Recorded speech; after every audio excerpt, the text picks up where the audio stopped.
Every once in a while, you come across a friendship that reminds you what true partnership looks like. A bond that's built on not just shared success, but on shared struggles, on trust, loyalty, and the courage to dream together. In this episode of Rebooting the Brain, Dr. Sharan Srinivasan sits down with two senior leaders, Mr. Piyush Singh and Mr. Sudhir Appachu, individuals who have witnessed the evolution of radiation oncology from cobalt systems to gamma knife to CyberKnife and the many innovations that have shaped the modern landscape of cancer care. For over 12 years, their paths have been intertwined with Dr. Sharan's work, a partnership built on precision, purpose, and people. Together, they have witnessed how advanced technology can reshape the future of cancer and neurological care, how it can make treatments more effective, more affordable, and most importantly, more humane. But beyond the technology lies a story of friendship.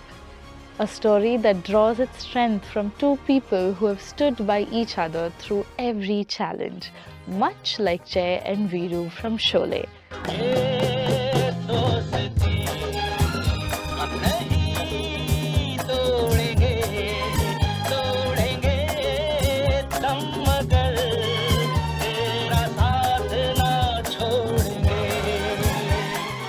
Through moments of uncertainty, through the highs and lows of leadership, they've shown what it means to trust someone completely, to know that no matter what, the other person will show up. And just like in every good story, there are gubbers to fight. Not the kind that live in the hills, but the ones that show up in real life. The gubbers of self-doubt, of setbacks, of situations that test your patience and your values. Because in the end, every professional journey, no matter how successful, is also a personal one, filled with small battles, quiet victories, and lessons that stay with you. Mr. Sudhir talks about the importance of trust, not as a buzzword, but as a living value that shapes every team, every relationship, every organization.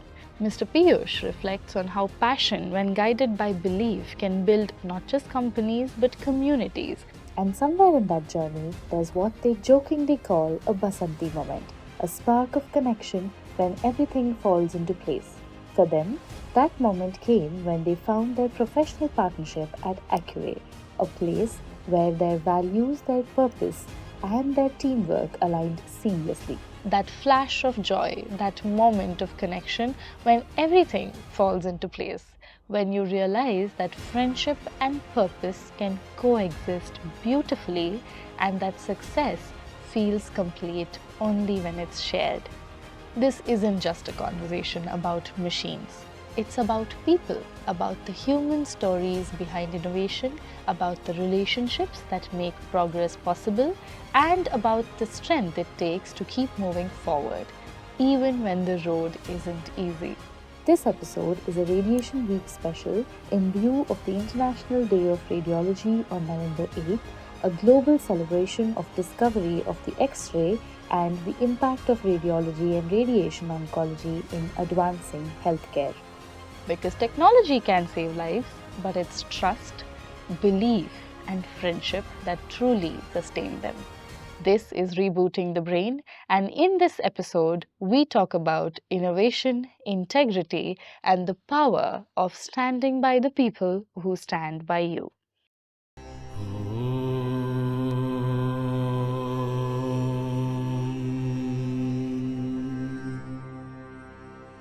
ज्ञानानन्दमयं देवं निर्मलस्फटिकाकृतिम् आधारं सर्वविद्यानां हयग्रीवम् उपास्महे आधारं सर्वविद्यानां Hayagriva उपास्महे Hayagriva उपास्महे.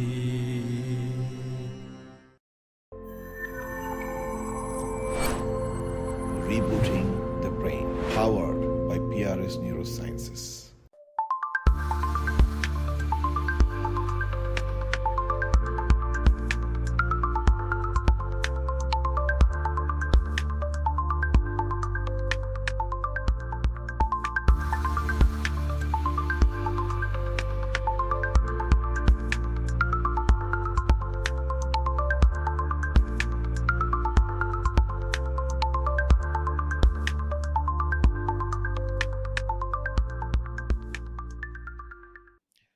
Namaste, everybody.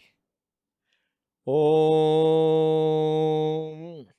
Asatoma Sadgamaya Tamasoma Jyotirgamaya Mrityorma Amritam Gamaya Om Shanti Shanti Shanti.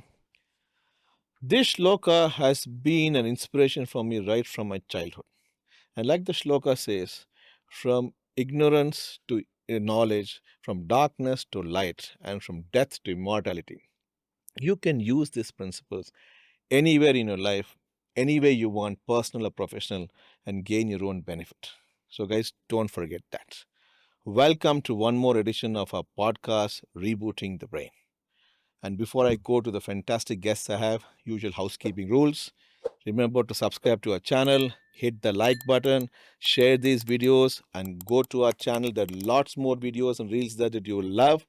And don't forget to watch our documentary, Rebooting the Brain. And of course, we have an Amazon best-selling book called Rebooting the Brain. Everything is rebooting the brain. Check it out and reboot your brain. So, guys, today we have an incredible, to those who have come onto my show.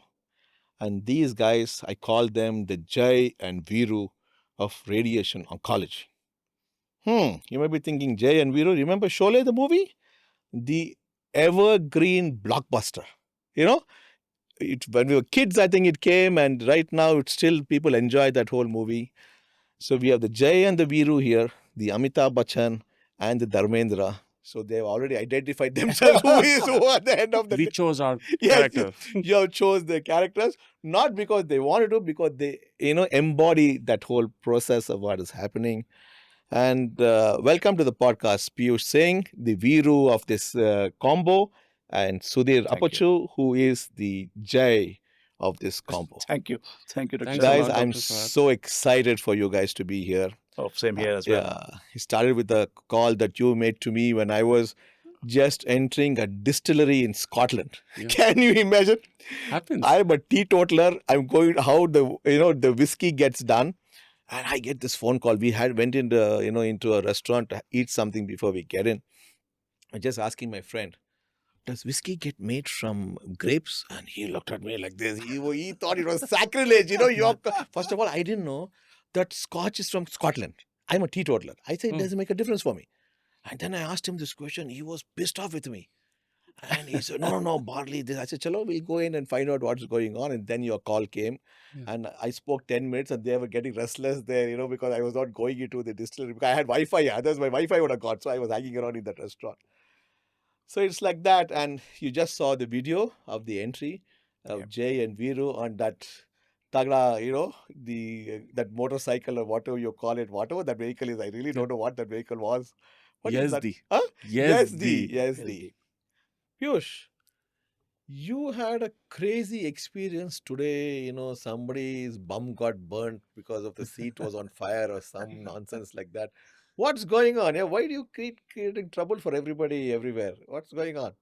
Yeah, I think, everybody wanted to come here. Therefore, everybody's All roads bump, led to Oaklipuram. everybody's bump was burning, So what happened was how I had landed here. Because one, I flew into India and I wanted to be here for this, only this this podcast. And I started from Delhi to Bangalore. The aircraft that I took, had a problem. What problem? The technical snag was that I sat and it just took off and there was burning smell that was coming. And everybody was getting disturbed because, it was a very strong smell. The crew ended up searching all the overhead compartments, everybody's bag, laptop, even the captain came from the cockpit to our place. And what we forgot was to check. Everybody was looking up, but nobody looked down. Okay. And then 1.5 hours in the flight, there was a guy who was sitting next to me, and he just took out the remote, and he smelled that, and we actually realized that there was a electric short circuit happened on the aircraft today in morning. Shit. And that was burning. And we had to take all the 3 seats off. You mean they physically removed Yeah, the they seats? removed the cushions today in the Good grief. morning. It was frightening, but then the point is... What happened to those seats? Standing seat, huh?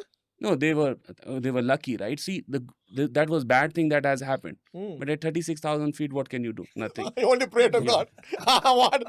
What else can you do? Only But pray to God. something good happened to those 3 folks also. Oh, they were business upgraded to business class. They would have been in the news. Yeah.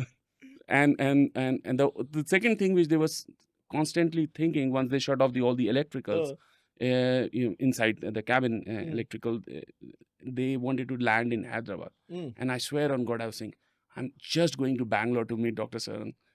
For this, no way I need to land in Hyderabad, even if there is a technical error on my aircraft. Even if they catch the tire and come, you're going to come down. And and then these crew were coming across, and I said, okay, no, there's no smell has come down, even though it was smelling really bad.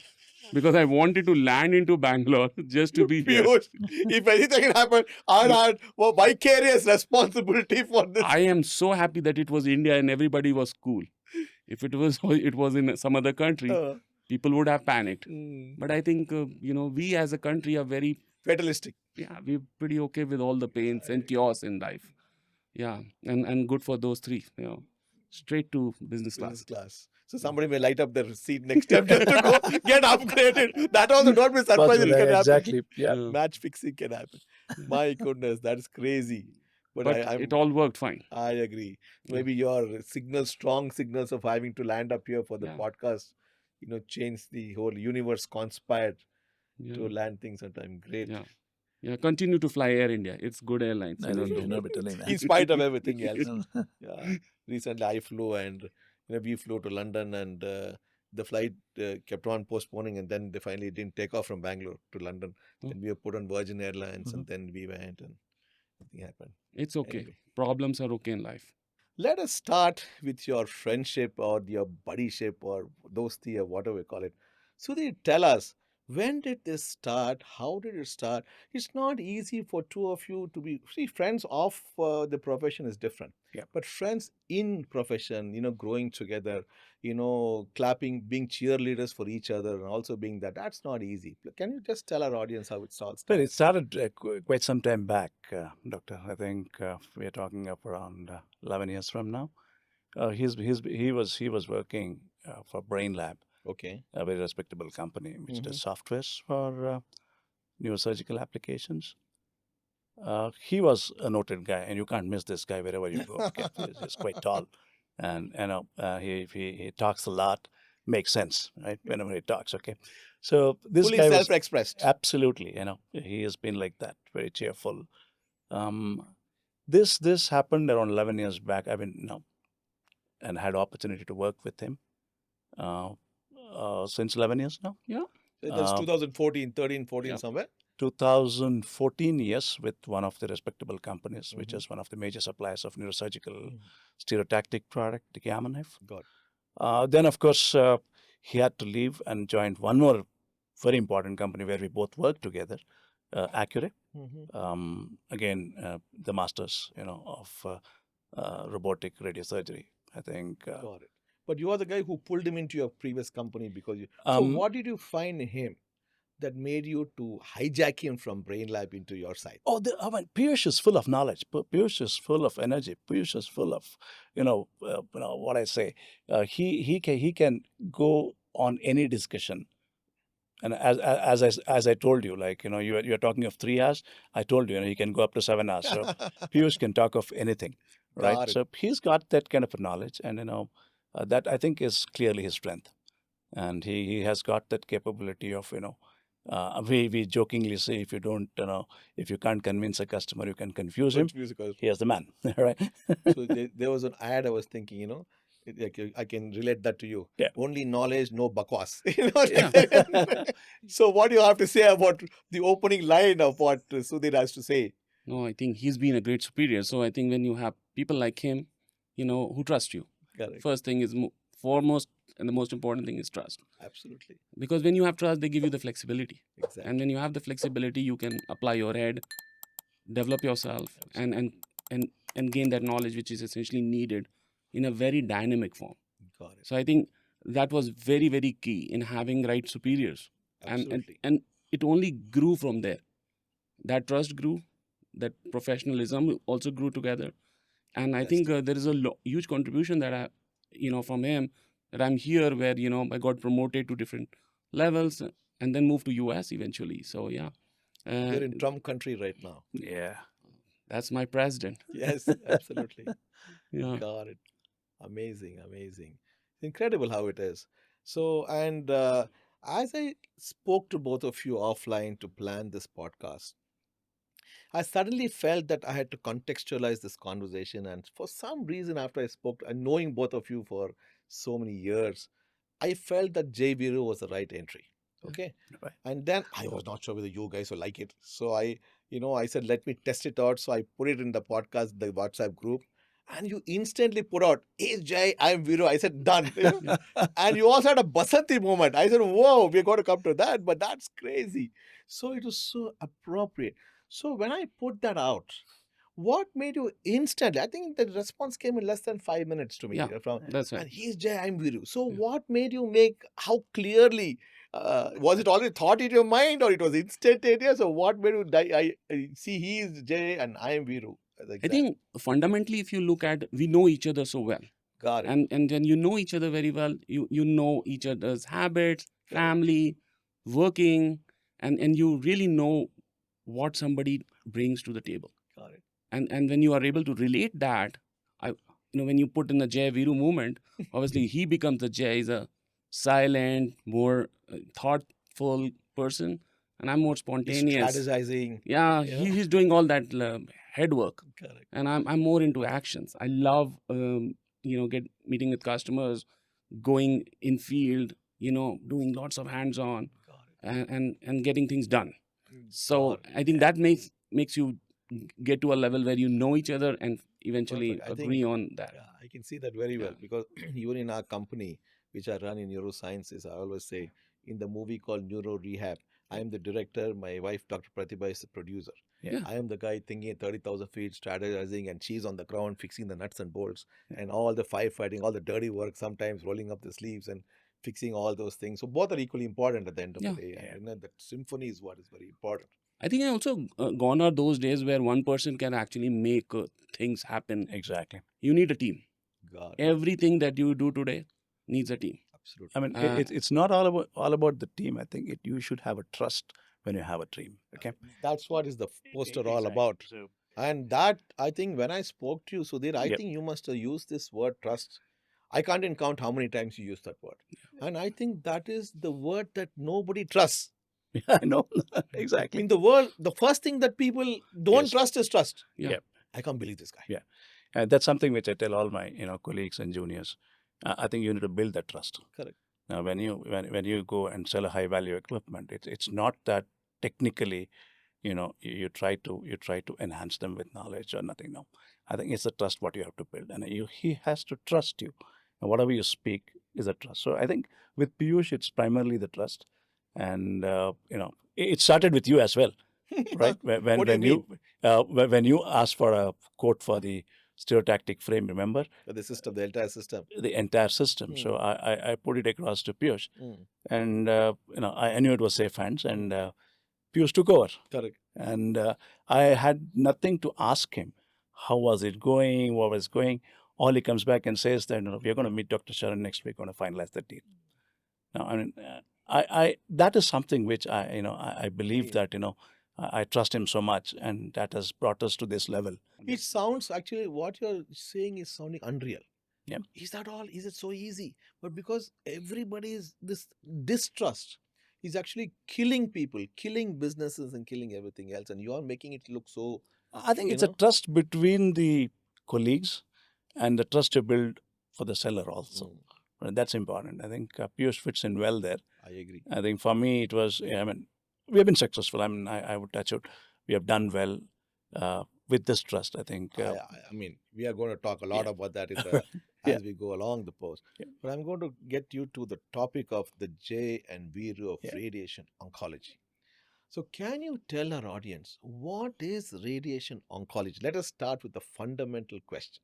You want to take What- that as a product guy? Radiation I think oncology? that's That's easy an peasy easy for one. you. What is radiation? Let's start from the ABC. We have cancer, which is a major problem Yes. in today's world. Only becoming bigger. And only becoming bigger and more complex. Correct. There are three ways of treating it. One, operate it, which is a fantastic way of doing it. But it has one single limitation, that is how much you want to take it out. Correct. Absolutely. So either do a gross total resection, take completely out, or leave something. And there are situations where you reach where, though taking out completely is not possible. In fact, I say that very commonly to our patients. Unlike the stomach, where I can remove 1 inch this side, 1 inch that side, in the brain, I can't even move 1 millimeter more than what I can, because everything is functional at the end of the day. Yeah. Sorry. Yeah. Brain becomes more complicated as we complex. progress. Exactly. Then you have the medical oncology way of, treating it. And then you have the radiation oncology way of it. And radiation oncology is very simple. We have photon beams, electron beams, or proton beams, simple physics. And they are targeted and directed towards that cancer just to create an ablation. Or you burn it up. Bury it, yeah. Basically, you're doing lesioning by using a targeted beam without opening the body and treating the patient. This is the fundamentals of That's radiation. And we have different equipments, different machines in the world that would allow that to fulfill those objectives. So as we progress, things only improve. And there were times, we go back to like 30, 40 years ago, when patient used to come with the brain tumors, and we would literally burn the entire head. It's like a beja fry. Yeah. Exactly. The beja fry movement, right. But the thing is, the hope was always alive in the patient because they wanted to live more. True. Yeah. So even with those conditions and situations in life, you still, the one thing that would always superseded was the willingness to live more. The 4-letter word. 4-letter. HOPE. Hope was always there. Very true. They trusted that hope from a clinician point of view. They trusted the clinician, and they trusted the medical companies also, because they were the technology feeders. And then both the team worked together and eventually improved on technology. And today we have technologies like CyberKnife and tomotherapies, which would actually cure a lot of tumors. And that is essentially what we need today. Perfect. Improve the quality of life, preserve the function where you're treating, and obviously the first primary objective remains unchanged, which is always to treat the lesion. The cancer. Yeah, so it's very simple, I think, but from a science point of view, I was just going to say that. From the science, it sounds simple. From the delivery, it's complex. It's absolutely. complex. Yes, Absolutely complex, yes. So we'll come to the delivery. Now that you have told us the science, thank you very much for that.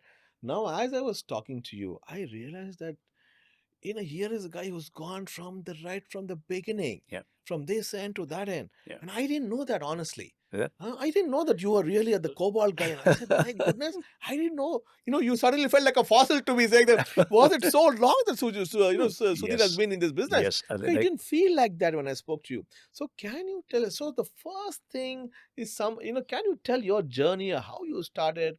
You are an electrical engineer by background. Right. What is an electrical engineer doing in radiation oncology? All Can you tell us, guys, how your journey started? I was a young guy then. I had my colleagues who were working in one specific company, and they ventured out to look at manufacturing cobalt machines in India, and they had a tie-up with this company called Teretronics. Okay. Those days, a big name, and Teretronics, that was the technology available. Correct. Like Piyush said, you burn out things. That's something. Carpet bombing. But it started. There was no other technology available, and trying to kill cancer cells through radiation. And what is radiation? You use something was better than nothing. Absolutely, use a radioisotope to burn it. Well, it worked. It was palliative those days, I would say palliative. But over a period of time, I think things changed. So what is this? What is Teratron doing? What is this cobalt machine? The cobalt machines are primarily for radiation oncology. Cobalt is what? Let's start with cobalt is an isotope. Cobalt is an isotope which is used to deliver treatment, and it has a biological effect which actually kills the cancer cells. Okay, and it spares the healthy tissues around. Oh, it does that. Oh, it does. It does. So the human cells, the cancerous cell, if subject to radiation, dies, the natural cells or the healthy ones regrow. And that's how the radiation oncology. That's how the radiation oncology is all about. This is the fundamental thing. Cobalt was doing that. So Cobalt was doing that, but it was I believe I no hard feelings or not to, but it was the technology available those days. But I think things moved on. Correct. That was But primarily why did it move on? pilot. What was the struggle with cobalt? Can you tell us? The struggle with cobalt was primarily the safety aspect. Okay, there is radiation out there, Okay, and you're handling a radioisotope. Okay, it's a bomb. It's radiation. true. Actually, right? So you got to be careful. You when you have a say bomb, shielding. what is like the nuclear Absolutely, material? yeah, No, yeah. So it's a like radioisotope. people say, surgeons use the knife to save, cure or save people's lives, and somebody else uses the knife to kill. Oh, we have an interesting knife now. We'll talk about yeah, it. we'll come to that Yes. later. So we'll talk about different knives, but I'm Okay. just saying how knife can do different things. Guys, I work at the Bhagwan Mahavir Jain Hospital, which is a Marwadi Trust hospital in Bangalore. So, and see, in today's world, in 21st century, here is a guy who works for an MNC we thought was 200% capitalist, Yeah. only looking at profit, who's thinking like this. And that what you have to understand is ethics is still existent, alive and Yeah. kicking in this world today. I think this world still functions, guys, because of good people like you guys, because money is there. I'm not saying no to that, but it's not at any cost. Yeah. And I still remember, Sudhir, I called him and said, first, they called you for negotiation. Yeah. And these are Marwadis. Yeah. They're going to remove your chaddi. I told him exactly That's exactly what you said. Exactly. Better be prepared for it. Yeah. Don't, for me, it was one of the first times that I was going to sit in a negotiation like Right. that. He had given me a big estimate cost, and I was, I know how they are. I said, they're going to remove Chetty. He said, no problem, sir. And he was so cool and casual. I was thinking, does this guy even know what he's going to do? But I thought you must be knowing something. And I knew both of you were coming. I said, chalo, we had the medical director, Dr. Marker, I had already told him. And then we had the president, Pulchandji, and everybody else sitting there. And I just introduced everybody. And like you said, in 5 minutes, you quoted your price even without them asking anything. Yeah. And you gave the final price. And you won't believe it. I don't know whether you saw that. The president looked at me, thinking, what is going on here? I did like this. He thought I had sort of already convinced you to give me this price or whatever it is. How long was cobalt in the market? Oh, it's been long. I think it's been there for. Okay. If I remember, it's still been used in certain places. Correct. I think it should be around 60, 70 years now. Cobalt has been used, but I think there was a change.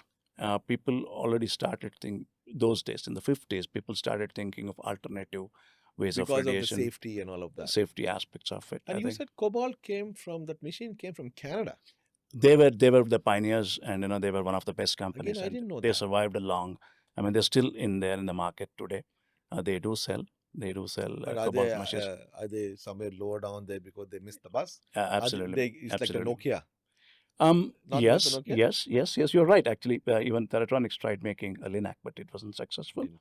But they were good at what they were doing. So they remained there, but technology changed. They couldn't change. And the biggest problem with the cobalt machines were handling the cobalt source. Now it has a half-life. It's dangerous, and it needs to be sent back. In the discarding the cobalt source has been a challenge. Discarding a cobalt source was always a challenge, and it still remains a challenge. Dig deep inside the ground and bury it or something like that. No, something like that. It goes back to the supplier, and they have ways of doing it. Oh, they recharge it sometimes. Yeah, and it goes back to their factories or Got it. So they do that. But it's an expensive process, and it has a half-life. It decays. The isotope, keeps So how long decaying. is that from the time you buy The it? half-life of a cobalt source typically 5.5 years. But they use it for a little longer time. It can go up to 7 to 8 years time, meaning the treatment is in a longer duration. Got it. Because the power comes down a little bit. So it gets decaying. So we call it half-life of a radioisotope. Got it. Perfect. So that was a challenge, all right, and it wasn't that accurate. And I have seen people like burnt marks. young kids, and wherever they've treated, there was burn marks, severe burns, which was a part of a treatment. So, and there was an acceptance, which I used to feel, there should be something better than that coming, and of course it was coming, and. I think that's why you should appreciate human beings. They're constantly evolving, constantly looking at, I know misuse happens. Yeah. You want to say something? Sorry, you want to say something as he was talking. What's coming to your mind? I think from a cobalt point of view, any natural radioactive source is not good. Fundamentally, not good because one, it is coming from a natural source. Why is it not good? It should be good. There would be a limit to which you can use find that. it. Okay, got it. Okay. And it would become, it's a rarer thing, kind of it would become expensive, and then sending it back because it being radioactive, it's a challenge. And as you rightly pointed out, you actually have to, bury it, really dig it deep. And then, even in some countries would like to have that coordinates, because that whole area would also get radiated, so you can't have people living there. Yeah. Even if you bury it, people won't be able to live there. So there was a big change that was bound to happen. There is a limit that you can use Mother Earth also. Correct. And electricity became that source where you can generate photons in a very, very easy manner and target it. The other thing from a patient viewpoint also changed. And it goes back, in those days, there was no early diagnosis. Correct. By the time people used to have cancers, you had these big lesions, like really big lesions. What choice doctors had? As a neurosurgeon, what choice you had? Nothing. You only were into palliative management. Even if you wanted a curative treatment, you couldn't do it. So the need came in, and I think that drove people with passion and love to work on it, whether it came from clinician or whether it came from medical technology companies, and they moved directionally towards fulfilling other objectives. So primary objective was always treat the cancer. Correct. But then two more objectives came in, which is preservation of anatomy and preservation of function. Correct. And in today's world, as we stand today, I think we meet all the three objectives. And in fact, in a more profound manner, because we have combination treatments available wherein radiation can be mixed with chemo and can also be mixed with surgery. And that's why the relevance of having a tumor board has become so real, where all specialities meet together, sit together, discuss the plan and treat the patient. And it just gives the real opportunity to the patient to live a better life. I agree. Yeah. Look at the impact point of view from that person and the associated members, right? You're talking about families here. Every moment matters. It's the and every hope, bread earners, every hope matters. And I think in last 40 years, the kind of change that has happened in our field of managing cancer, it's huge. And everybody is still passionate and wants to work forward and come up with more better things, even beyond what we have today. And that's where the power of evolution comes. And to keep that hope alive in the eyes of a patient. Absolutely. And they should not fear cancer. Today somebody has it. That's an important thing. Don't fear cancer. That's what Piyush is saying. And Sudhir is nodding his head. Being in the industry, I think you'll learn more as we go through, but don't fear cancer. Don't fear cancer. Fight it out. Yes. And the thing is, one thing very important when you don't fear is get your treatment done early. The earlier you get it done, the better it is. Do not do window shopping from a patient perspective point of view.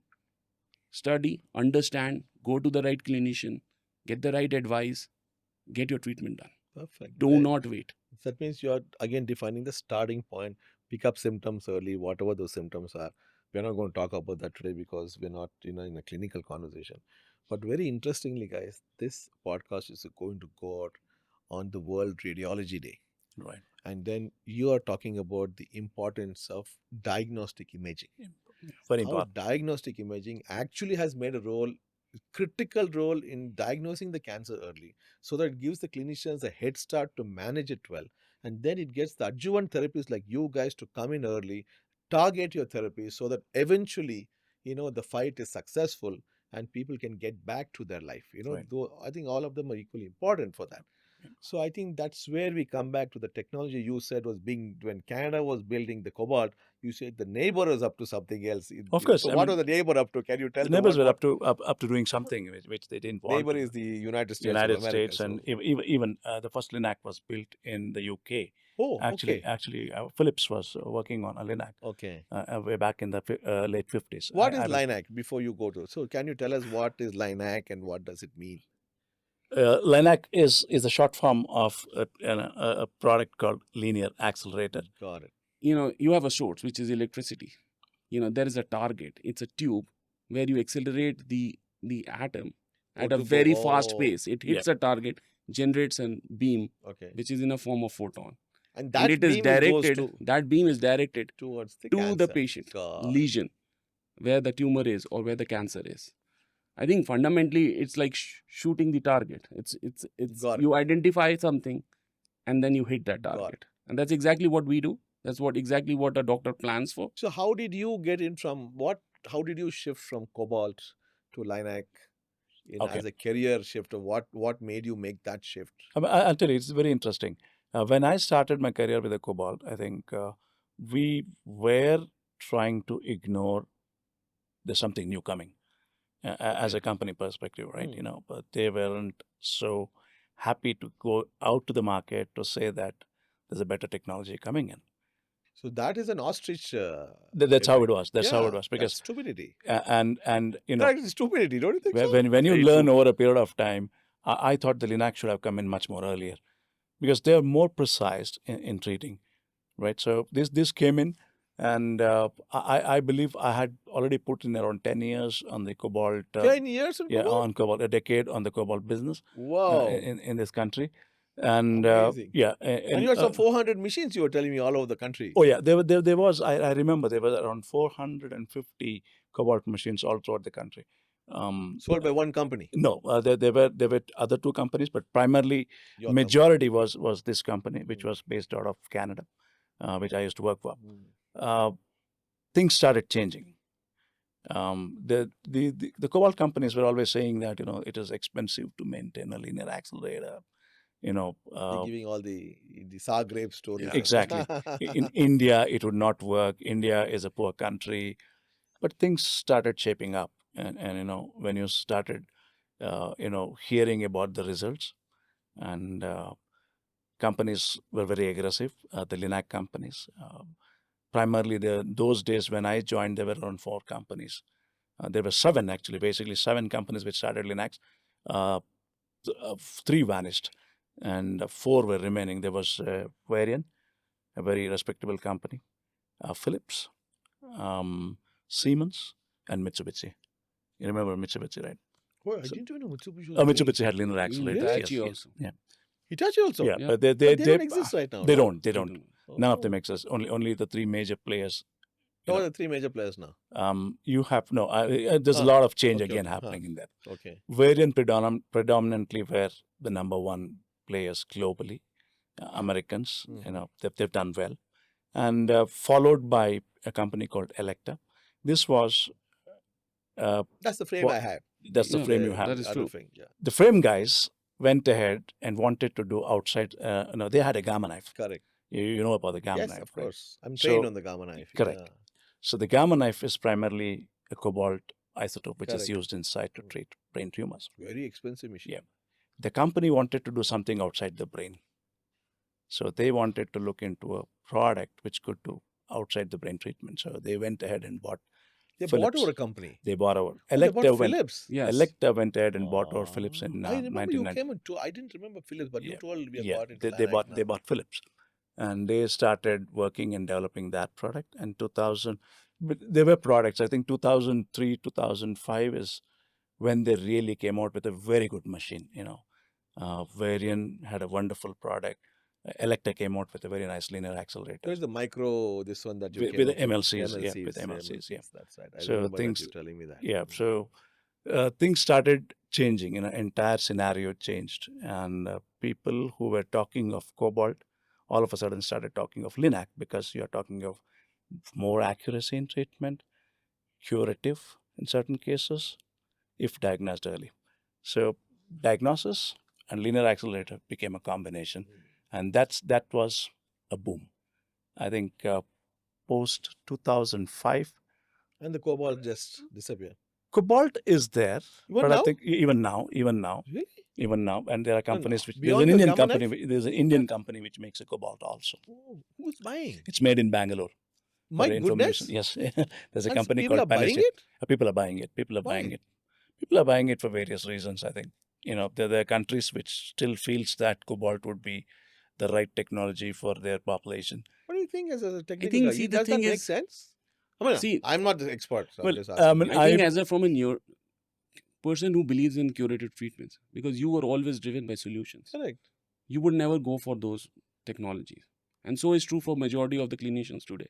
They want to drive curative results. There is still a large portion of the world which is underserved, where basic necessities are not even met. So, and you need, and the economic situations are really bad in those countries, and you therefore need some machine. So, and So these, like where India was 30, 40 years, 30 That is years correct. ago, that's some places are there today probably, and which is probably that's you what. need some treatment, because otherwise it's a very painful death. Agreed, but and- I'm really surprised that it's so unequitable. It's not Yeah. Oh, equitable. we live in a world with big disparity. Yeah. It's very sad. There are countries, even within India, I think, not to be Areas. surprised, I know. where we have huge significant level of poverty, and then you have really, the Underserved. affordable class, which can Correct. actually True. buy anything and everything what a world can today I afford. agree. So we have this disparity, and I think the good thing about medical sciences in general is it is focused on serving the patient, not the person with money. Yeah. I think the principle still remains intact when it comes down to medical technology. Of course, sometimes economics play plus minus when it comes down to hospital, how businesses are done in the hospital.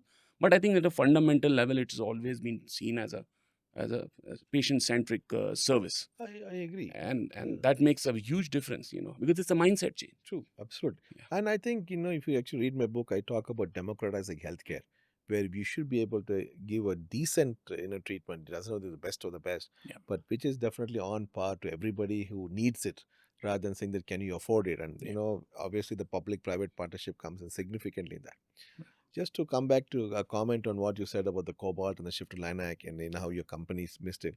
I had a technology conference last year, Mhm. and the tagline was better Uberize yourself, others will be Kodak. This is so Yeah. true. Yeah. So your True. company successfully Kodak themselves out of circulation, or Nokia themselves out of circulation, Peop- whatever you call. People forget that if you're not growing, you are actually degrowing. Exactly. Being stagnant at one place is not growth. Yes. You are It's bound like to depreciation, degrow. yeah? It's actually Exactly. The cost of dollar to rupee to whatever it is 20, 30 years ago is Yes. not the same. The same Exactly. dollar in your house is of no use. True. It does nothing. And that stands true in a personal life. I think, look at, when our children are born, if they remain at that, when chubby little kid, it's all good. Correct. But if they do the same thing at age 5, Correct. it's not good. Correct. So I absolutely. think it's a natural progression is like that. And company needs to grow. People need to grow. And that's how you need to be very open about changes, that is happening all around. Getting frustrated and stuck to that and not accepting those changes is foolishness to a larger Agreed. extent. So before we go more into the technology you guys have, see, the whole world is has been moving towards a concept called precision and personalized medicine Exactly. versus carpet bombing. Precision and personalized, two important things, which it's self-explanatory at the end of the day. And the radio frequency targeting and lesioning that I do is the pinnacle of that, Right. of exactly what it. I always tell, in the basal ganglia region in the brain, 1 millimeter is like 1 kilometer. Yeah. Right. You miss 1 meter, you are hit something else, some Absolutely. other collateral damage is happening. It is crazy. That's Yeah. why, so that comes to the science of this, which is called stereotaxy. Yeah. Stereotaxy, as what I learned, it's a physics word. Right. And it's based on the Cartesian principle. You get the XYZ of, a point in a sphere, and then it has its coordinates, and then anywhere on the arc, you get the XYZ coordinates and fix it in, you hit the target. Yeah. Because when I'm lesioning and I'm 9.5 centimeters inside the brain that I can't see. Yeah. I have no idea where I am physically, visually, but I know exactly where I am because of the science and the feedback. Right. Patient being away, giving me a real time feedback. We know what is happening. Yeah. So that is stereotaxy Right. for sure, and that's how I do lesioning. And yet, you guys in radiation oncology. So how did we meet for the audience? They also made a radio frequency coagulation system, and which is what I was trying to buy to get my thing done. And that's how I, bumped into Sudhir, and then through Sudhir to Piyush. So I think we should talk about, that whole science of radio frequency and what was your interaction with me, because you said you spent, and I'll come back to you on that. And what are that whole interaction that impacted you so much? I'm curious to know myself. Well, I mean, you've been the biggest motivator, and I think I'm probably the one person as a Viru, I mean, who stopped you from getting into an alcohol distillery. That's the only Viru that is available today. Otherwise, Dharmenji would never do that. But I think what was absorbing is our interaction. From the very beginning, we're talking about something that happened 11 years ago. Yes. And the beauty of that conversation was you came back from Japan. And there are many times, I mean, this is my 22 years in job. And a lot of times you meet customers who tell what they want, but they sometimes do not want to share what they've learned. And it's very hard for me, I mean, because I'm not a clinician. So for me to learn something new of that complex nature is difficult. And I'm super thankful to you. And your contribution to my life, actually, in general, is you were probably among those very few clinicians who were so secure of the knowledge that you have gained that you were willing to share with us. Yeah. But for me, it's a no-brainer. Knowledge is there to share. Somebody shared that knowledge with me. That's why I was not born with this knowledge. Yeah? So if I don't spread it, then it's a sin. That's my principle. So, but a lot of people do not do that. Yeah. Because knowledge also gives you security, right? If you only keep it to yourself, you would always be secure of what people are going to always reach you.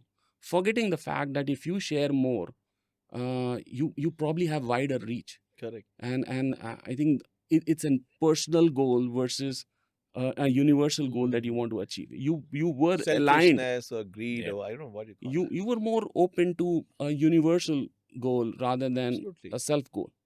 A self goal is easy today. Into the world that we live, making money is the easiest thing to do, probably.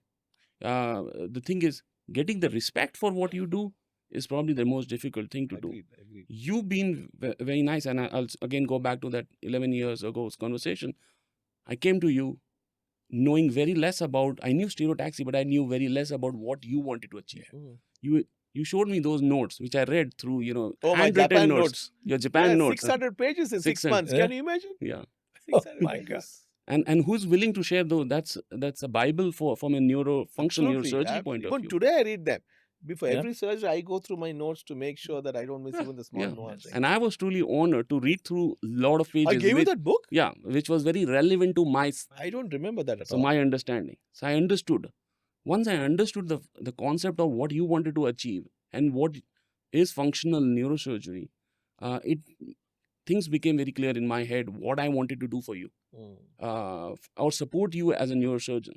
Because that is my larger impact. I was always believed in universal objectives. And first thing as an organization, what you would do, get you the right product to you. Correct. So I did everything which was available and was fitting in your requirements, put into a package. Correct. The other one is the most difficult part from a commercial organization point of view, is to get you the price. Correct. And that's where, once you start believing, where you say, we reached a stage of trust very quickly because of your openness and my openness both. And it just gelled so well that, it gave me the conviction to go to my management that time and ask them for the right price, because I knew this thing is getting to the right person who's going to do right things for the patient.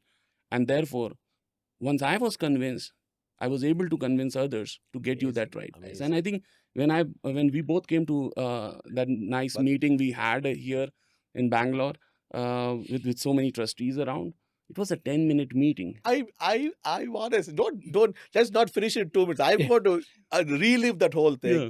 Guys, I work at the Bhagwan Mahavir Jain Hospital, which is a Marwadi Trust hospital in Bangalore.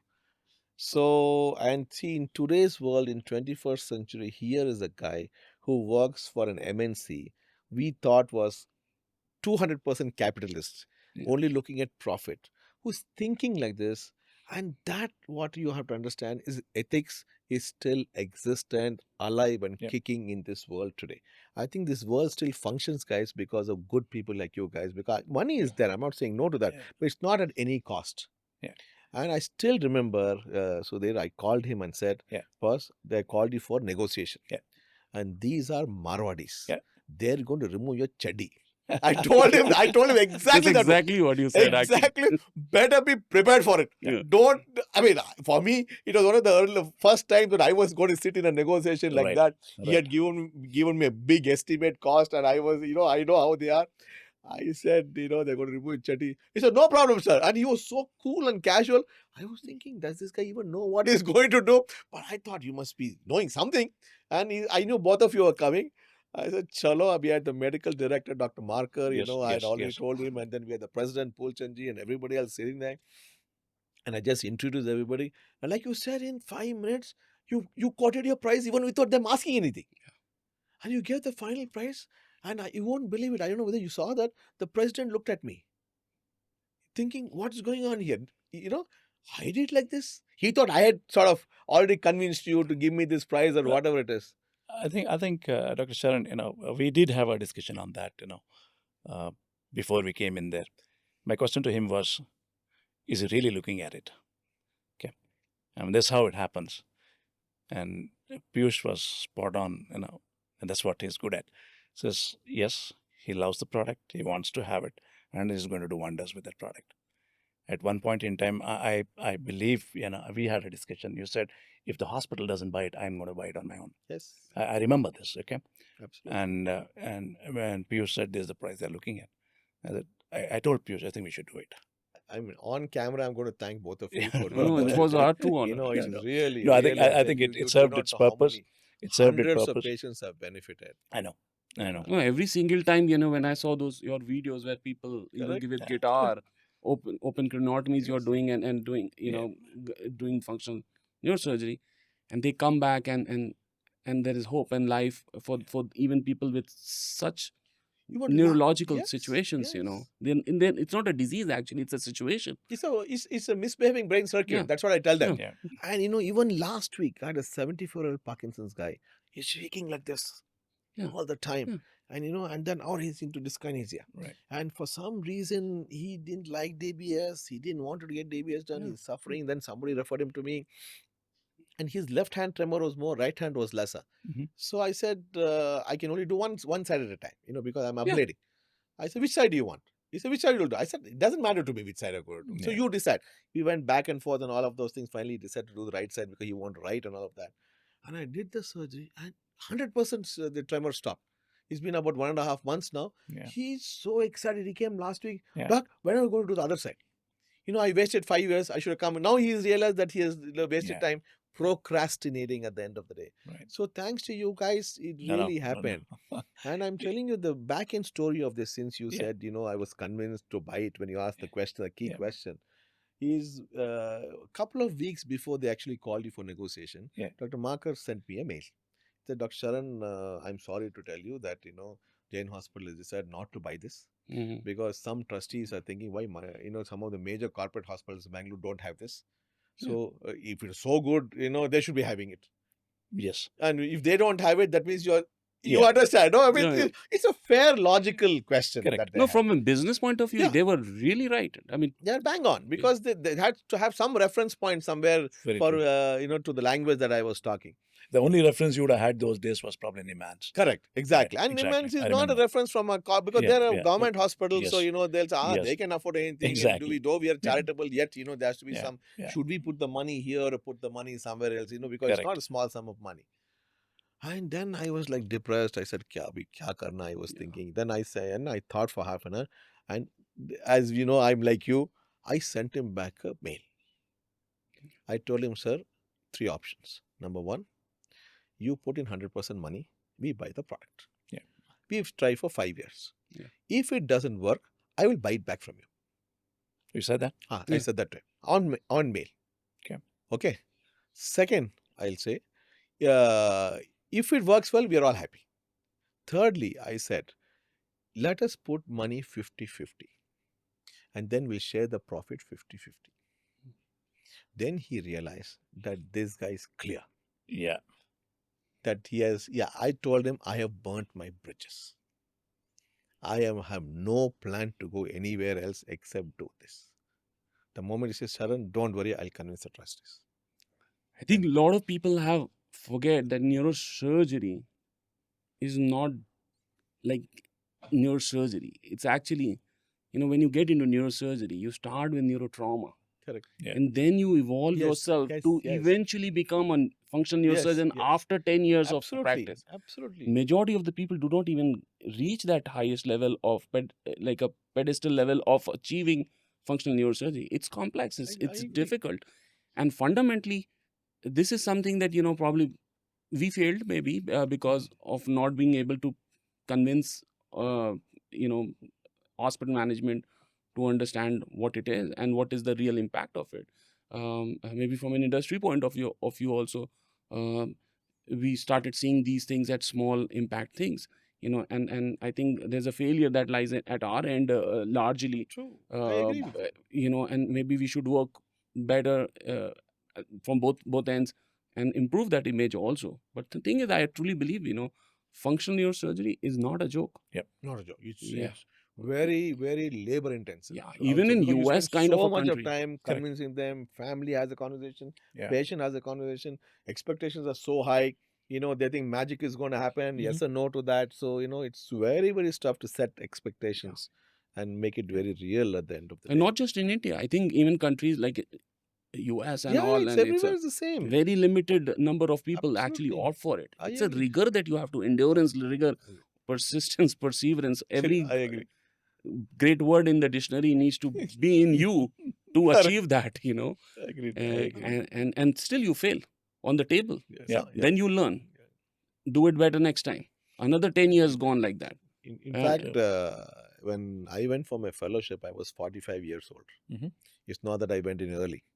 So I was deciding where to go, whatever. So a lot of people thought I was nuts to go so late for a fellowship and leave a practice, a set up practice and disappear for 6 months.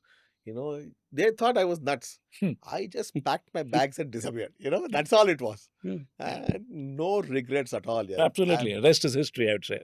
exactly. Rest is history. Yeah. So now why I started all this was to come back to the LINAC and the SRS, because the general, I agree, the general cancer treatment is going on with radiation oncology, but SRS, that's, I think, LINAC, I mean, Electra was one of the earliest to bring in that as in a LINAC system also. Yeah. In fact, you came and told me that, why don't you buy this instead of a gamma knife, because then it's more cost effective. Rest of the body can also be treated. I remember you telling me that, and somehow, it didn't happen. We were talking of a LINAC also those days. Exactly. That's what you came and told me about the LINAC and said that, Yeah. maybe instead of a gamma knife, we were also debating that non-invasive or whatever. Yes. It is. I mean, we have moved a long way from then, actually. So what do you mean moved a long way from there? Cobalt, Okay. simple LINACs. Mm-hmm. Now we are talking of very precise treatment of stereotactic radiosurgery. I mean, that's the buzzword, okay? That's where, he was working in a company called Brain Lab those days. Very dedicated company, a respectable company again. And, he was working for that a product for stereotactic deliveries. And they had The software. launched the software as a hardware as well. They had a LINAC. In fact, they went ahead. I didn't know they that had Brain Lab had a LINAC. A Brain Lab had a combination with, had a collaboration with Varian, and came out with a with a very strong product called Novalis. That was a very successful product. Okay. The Novalis was a stereotactic delivery LINAC those days. Yeah, so that went on for some time. It made a lot. Then you were using the Brain Lab to. We were as Electa having a gamma knife, and they wanted to implement on the LINAC. So they were add-ons which Electa had on the LINAC. You don't have to buy necessarily a gamma knife, but you could do it on a linac with attachments on that. And those attachments were made by Electa. In fact, it was a bought-out company from Electa, and they started using them. Varian also followed, and everybody talks about stereotaxy then. Suddenly the buzzword was The buzzword. same precision personalized medicine. Exactly. It goes to the same. You're getting into more precise way of delivering, and for smaller tumors, and that's how this entire thing burst open. Yeah. And then the SRS started coming in, and though gamma knife was the early mover and Absolutely, probably gamma knife the gold standard. Even now we say it's the gold standard. I think with all respects to the Lexel family, I think everybody agrees genius, to that. Man is he genius. Was genius. Followed by Dr. John Adler. He was. You were mentioning John Adler. He was also a super genius guy. Doctor, neurosurgeon. He's also neurosurgeon. He's a neurosurgeon. He developed CyberKnife, and that was an amazing invention as well. So knife. So you are hearing I mentioned knife. He is mentioning knife. Precision surgery with opening, without opening. So knife is here used as a buzzword. Anything that you can do to remove something from the body, not necessarily physically. You can do it without that, like a laser, for a simple word that we say. But that's what is the cyber knife. You know what? You're making a very important statement, Piyush, but the problem is the schools do not allow us to fail. Correct. Exactly. And that's a bad thing, actually. That's the worst thing. Yeah. And you have to be right. Teacher says you have to be right. The beat you have to be wrong. And the children are shit scared. Failure is a non-negotiable item. Yeah, and they come out to the world and they, damn it, what's going on here? Even in corporates today, if you look at, you're given a target from a business point of view, and you are committed to achieve those targets. But there would be years where you would fail. For sure. Of course, you're bound to fail. Who hasn't failed? Yeah. If somebody has failed, he is lying. Or he's done nothing. Yeah. That's only one of the two things. If somebody hasn't failed. Yeah. Actually, don't you agree, Sudhir? Yeah. I mean, how can it not One of fail? the director of Radiation Oncology said, he's been a director. He remained a director for 35 years. And he said, Piyush, why nobody questioned me for last 35 years? Because no work is no complaint. Yeah. So it reminded me. He said that? Yeah. He told me. What? And I said, you're saying so true. And now, and And I that's feel one of his good. gabbers, I guess. And he was one of the gabbar, I know, in Radiation Oncology. I learned one thing from him. I learned one biggest thing from such people, what not to do in life. There are things that I agree. It's good to learn things that you have to do in life. But the most important thing is to learn what not to do in life. Thank you for saying that. Thank you really for saying that, because I always tell them, even for my juniors, you would have had a good training if you have learned what not to do. Yeah. Because what to do is a lifelong learning. Yeah. You will never hit the top of that at all. Yeah. Because you always get it to do better. Exactly. But when not to operate a patient, when to get out to make sure that you collateral time, I think that's the most important. Many people don't realize that. Because that's a decision-making thing. Correct. There's no gray area there. Correct. Not to do is very black or white. Correct. And that's the beauty of that thing. And the more you enhance it, the better you are. With experience, of course, you become better at it. But eventually, if you start very early, consciously, and sometimes, a lot of the time, when you are in a flow, you miss on it. It's always good to take a pause. Agreed. Think about it. Agreed. What is the impact? How can I do it in a better manner? So why is it called cyber knife? Just because it does that, or who named this? Any idea about that? I think Dr. Adler only named it, I guess. I think let's go to the little history of it. Sure.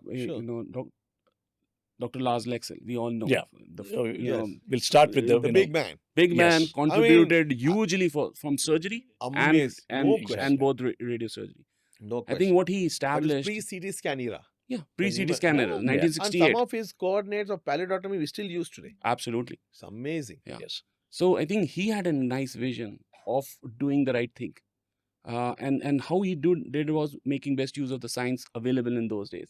XYZ, Correct. stereotaxy, you find ACPC, you can find the target, even if you can't see it. Because neurosurgeons understood brain really well, the anatomy of it.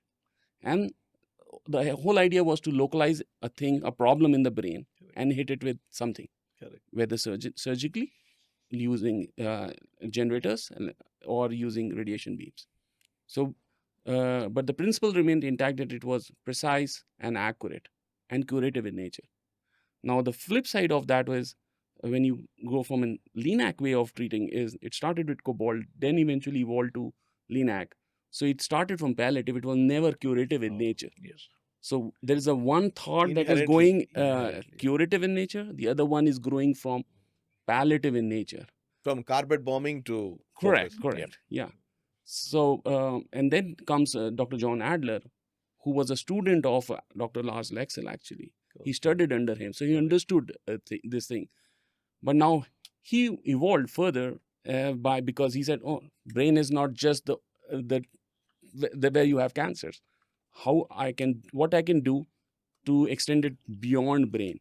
And then he started with brain and spine, and eventually, because imaging came in, we had the stereotaxic imaging, which was available, where you can take snapshots, not use frames, make patient more comfortable, divide a one single fraction treatment into a 5-day treatment so that it is well within the tolerance limits of radiation.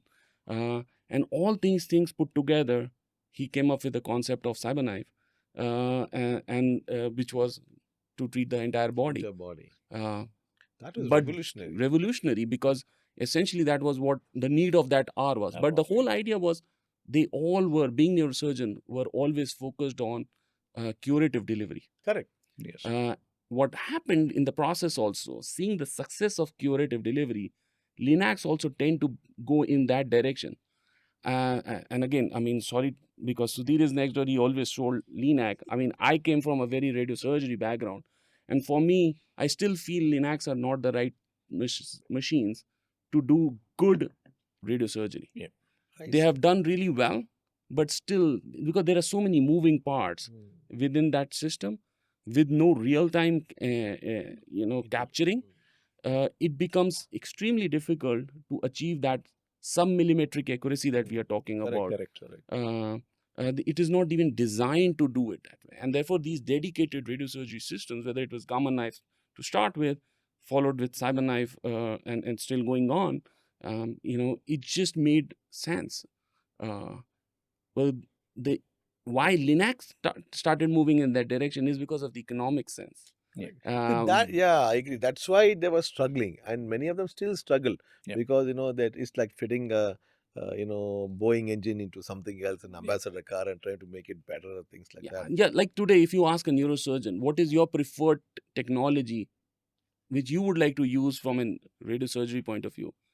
Neurosurgeon would say either a Gamma Knife or a CyberKnife. Because CyberKnife can do spine and brain both, and only brain is restricted to Gamma Knife.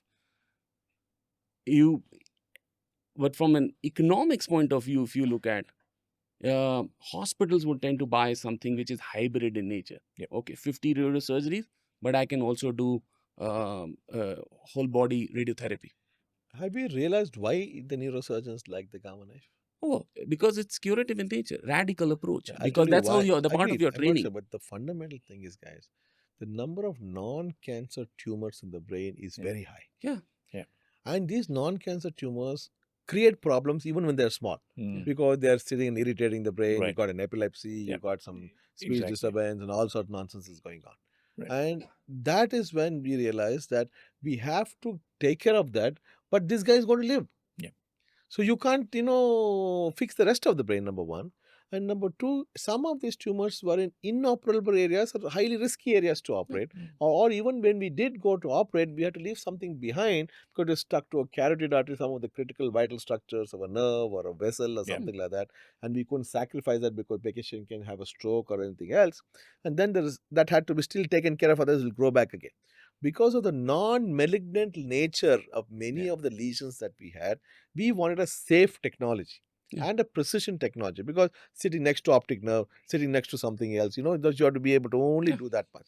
And that's when we realized it very early, because, we can't afford even 1 millimeter more than what it has to be. I think that's when, so the technology had to come from there. It can't be trying to be fixed somewhere else. Very, very, very true. And I think that's where, it's about radiation oncology, neurosurgery mindset is little different. It is different. Yeah. That's why you see both these technologies are successful because they're built by neurosurgeons. Yeah. Because you know exactly what the precision is required. And brain is the ultimate thing as far as precision is required. Very true. And that's why then and the fact that if it's precise here, anywhere else in Oh, the yeah. body will Exactly. be, 100% precise yes, outside the- Yes. Yes, Yeah. I agree with you. And that's how. So it's a knife without blood loss. Yeah. Yes. Very simple thing. Absolutely. Yeah, and I still remember. I think when the first CyberKnife came, there was so much of buzz going on and things like that. It's still, I think when you really look at the economics front of it, CyberKnife definitely takes an edge over the other technologies right now. But CyberKnife is basically also a Linac machine, no? That is correct. Yeah. Yes. Yeah. But the technology, the principles you have used is can you tell us, one of you, to the audience, The CyberKnife man, yeah. how is CyberKnife, though it's Linac, how is it a different Linac? Okay. How would you call it, or does it have a different So technology? So CyberKnife, so if you go by the principles, how we were able to localize in a stereotactic environment was XYZ. Still. So how the principles remains unchanged. Earlier we were using a frame to do it. Now we use image guidance to use it. Now there are other forms of image guidance that are being also used on LINAC. But on a CyberKnife, when they are used, it's always real time.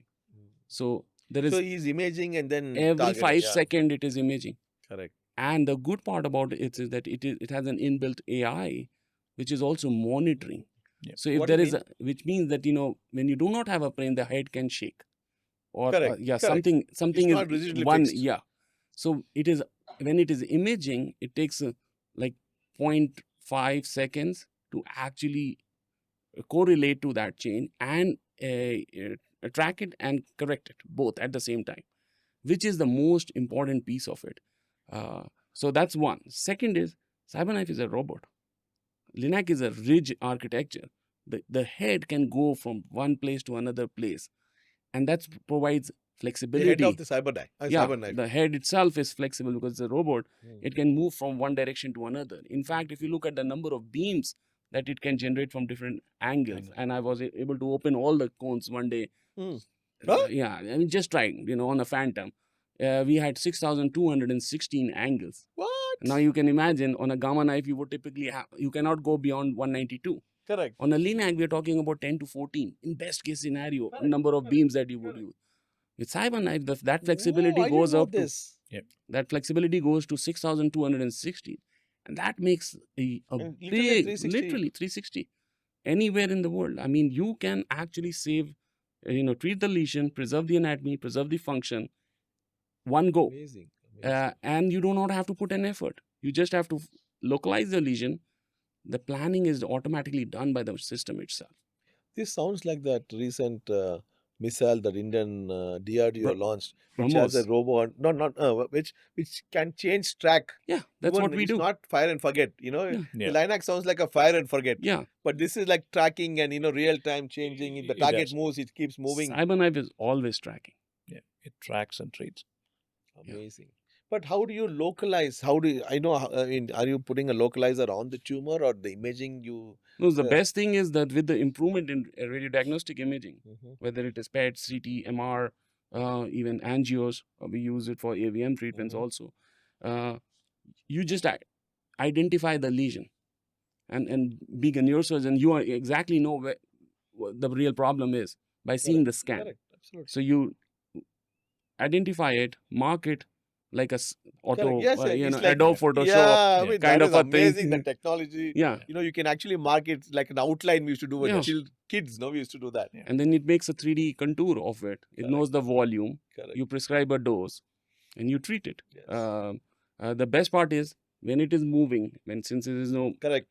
there are imagers always tracking it, and tracking is one thing which becomes like part of a monitoring. But tracking and correcting is more important, because I think in life also, what is important is we should know what mistakes we are doing. Fantastic. That's first level of acknowledgement. But the most important level of acknowledgement comes when you're able to correct those. Yeah. And that's what CyberKnife does. On the table, live, that it is able to correct for the changes that are happening dynamically. patient sneezes, right? It's a problem. True. How can you control a patient sneeze? Whoa. We cannot do it. But since it is tracking and correcting all the time, it just does the job live in less than like milliseconds. So how many beams, like if you set up one treatment, how many beams actually get delivered, and is there a particular? No, I think that's very flexible on the location of the lesion. So a typical case, I would just give a classical, meningioma. So a simple meningioma would be around 200 beamlets. So we do microbeams, not But solid. is it given all at the same time, or No, it's different direction. The Okay. robot It comes goes, in different picks and chooses Okay. its spots. so before every next beam it images It's imaging all the all time. the time? Yeah. Okay.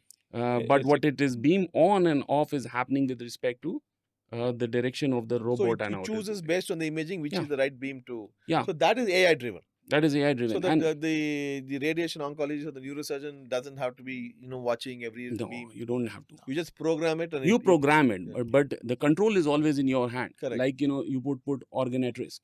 So there is a lesion, and then if the eyes are coming right in front, you definitely do not want to Correct. pass through Correct. that eyes, because eyeball.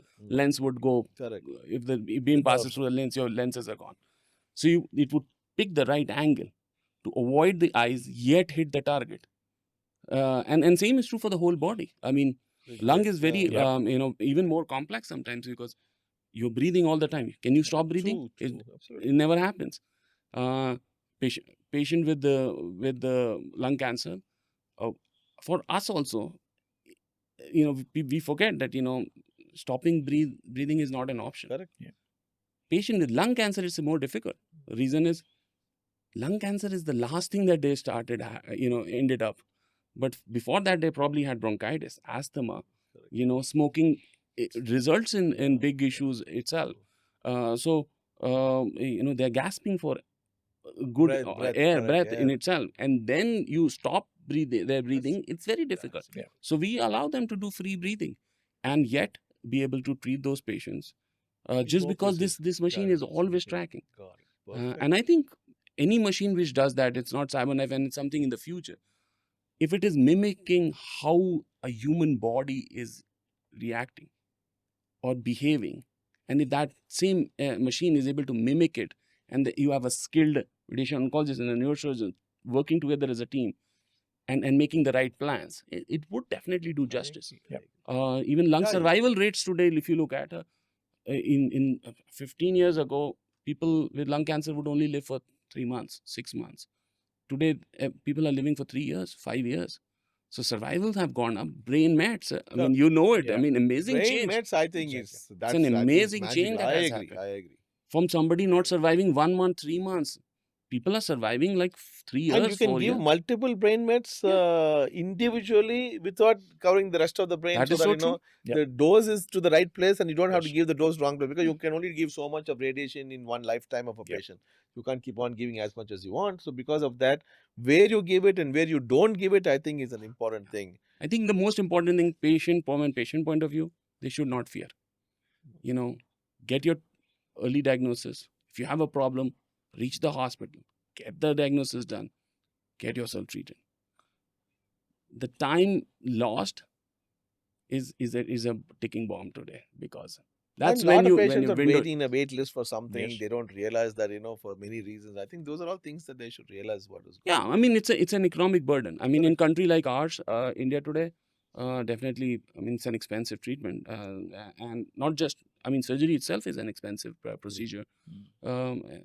That is one call where universal health, I think there are many big advocates like you and others, even at a large corporate hospital level, we want it.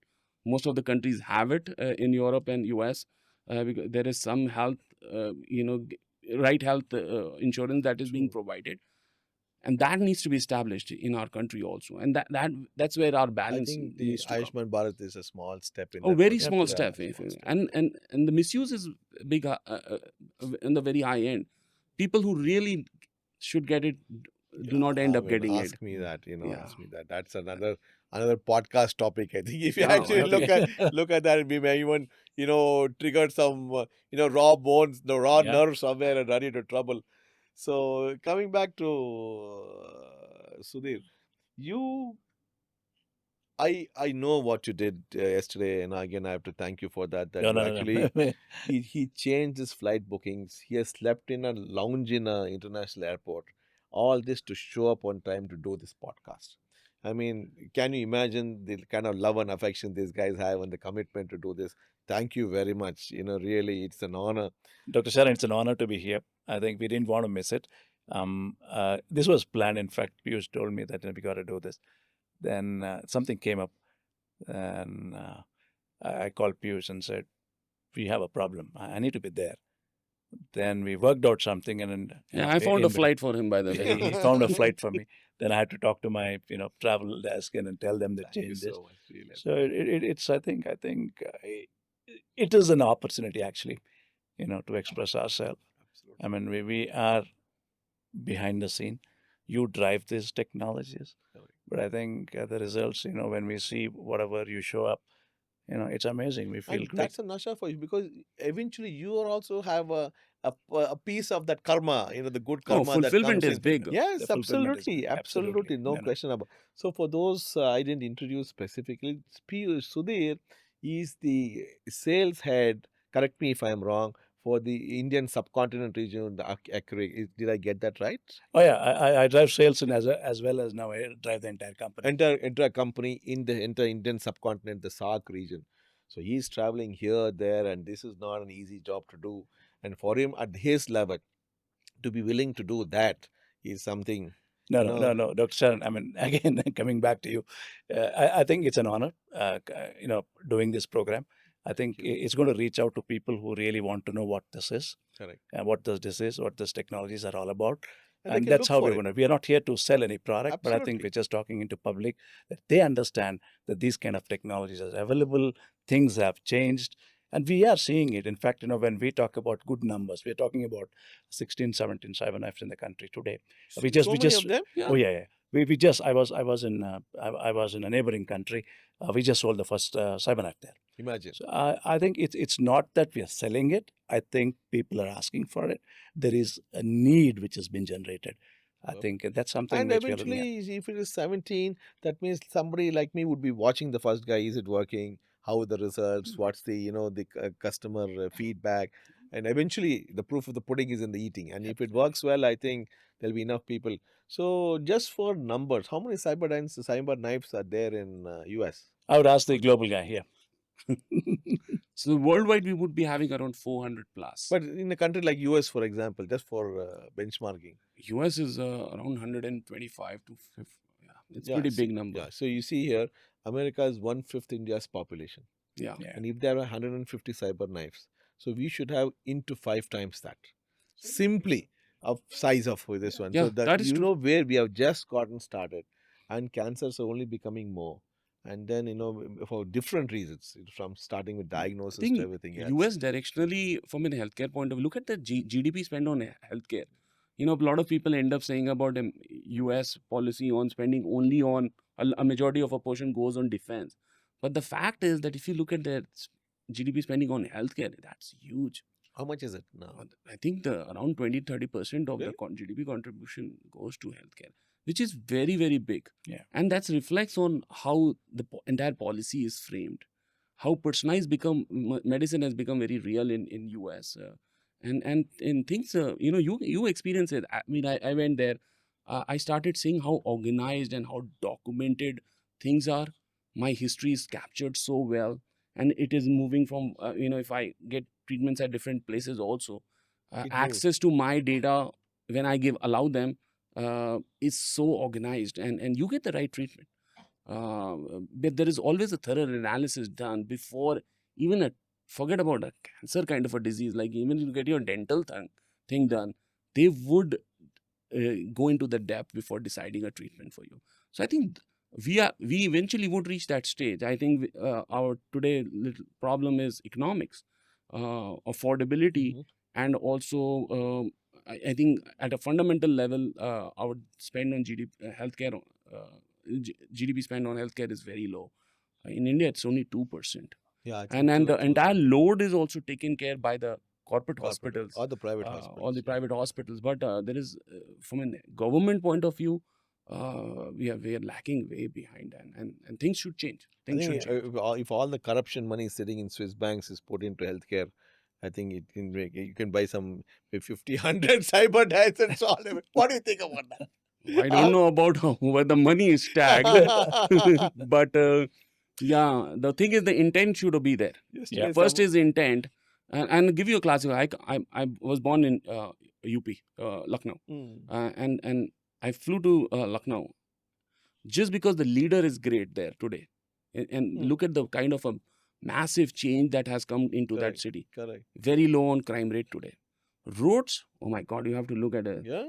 Amazing roads, been there no for many water years. logging, no problems. Much better than Bangalore. I would say Bangalore, we are Gurgaon. struggling. Gurgaon. Gurgaon, because that's because I lived there for 20 years. Mm. So before moving to US, Gurgaon was really amazing. But now I see a big change. And that's primarily happening because one leader, a very clean leader, has come there and thinking about people's benefit. Correct. So we need a drive for this nice change that needs to happen. And I hope, But we are not far. I think we are getting there. I think technologies are coming into India. I think we are not only looking at private setups. I think the government setups are also investing in highly on this high-end technologies. Yes, I mean, All Kidwai India Hospital, for example, has bought so many good machines. Exactly. Yeah. So you have AIMS I agree. all AIIMS across must the be country. having. Yeah, and urban they are- centers, cities are always having. The thing is, 60%, 70% of India lives in rural area. We might, I think comparing wrong actually. If you're comparing Hyderabad, Bangalore, Delhi, You must be on par with the world. and par with the world. I mean, probably you can compare with New York also. Correct. But the 70% of India doesn't live in these cities. Yeah. It's a deeper penetration. How do we go to these smaller townships and provide access to good healthcare and services to people in need?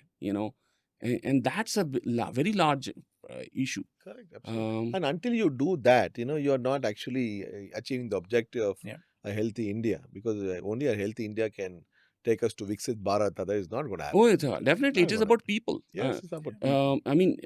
Again, giving classical example of US, country of immigrants, healthy immigrants with the right thought process makes the country, with that small population, makes the country so advanced today. Even today, I mean, it's a nation with power and GDP. Everything is good there. The reason is it is the people which is driving that change. And that's the largest piece. I think we are very democratic that way, and we have our own ways of doing it, which are very sustainable in nature. Let's hope it is not enforced. We are directionally right, but hopefully in coming times. I think maybe next 20 years, maybe. Big change. It will be much more faster than that, I'm sure. I agree. Things like UPI and things that we actually see. So let's shift gears here. So we were talking Sholay, the Jay and the Viru. So we always say, the moment there's a Jay and a Viru, Gabbar Singh can't be far behind. There has to be somebody cooking something. So come on, guys, tell me about the Gabbars in your life, because so the other people know that. Listen, guys, you have to find, if you're a Jay, you find a Viru. If you're a Viru, you find a Jay. So at least you can, cry together, you can laugh together, you can scheme together, you can succeed together. But more importantly, it will be easier to overcome the Gabbars. So without naming anybody, can you give some of the scenarios of Gabbars in your life that you can? Because people should not think, Sudhir was born with the golden spoon, Piyush is born, he's a lucky guy. We are like this, we are, what can I do? I come from a small town, I don't have a godfather, I didn't have this. So can you just tell people where you come from? Did you come from some royal family, or what is going on? Sudhir, I start with you.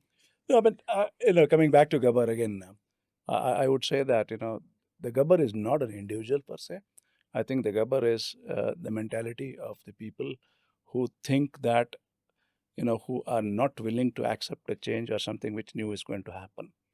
All right, that's the biggest Gabbar we have right now in the market. What a statement! I go. That's the Gabbar. I mean, you go into certain doctor who has been using certain technology for a very long time, and he's not willing to let that go. He doesn't want to change. Now, going back to him and saying that you do this is going to help the patient as well, that takes a lot of time.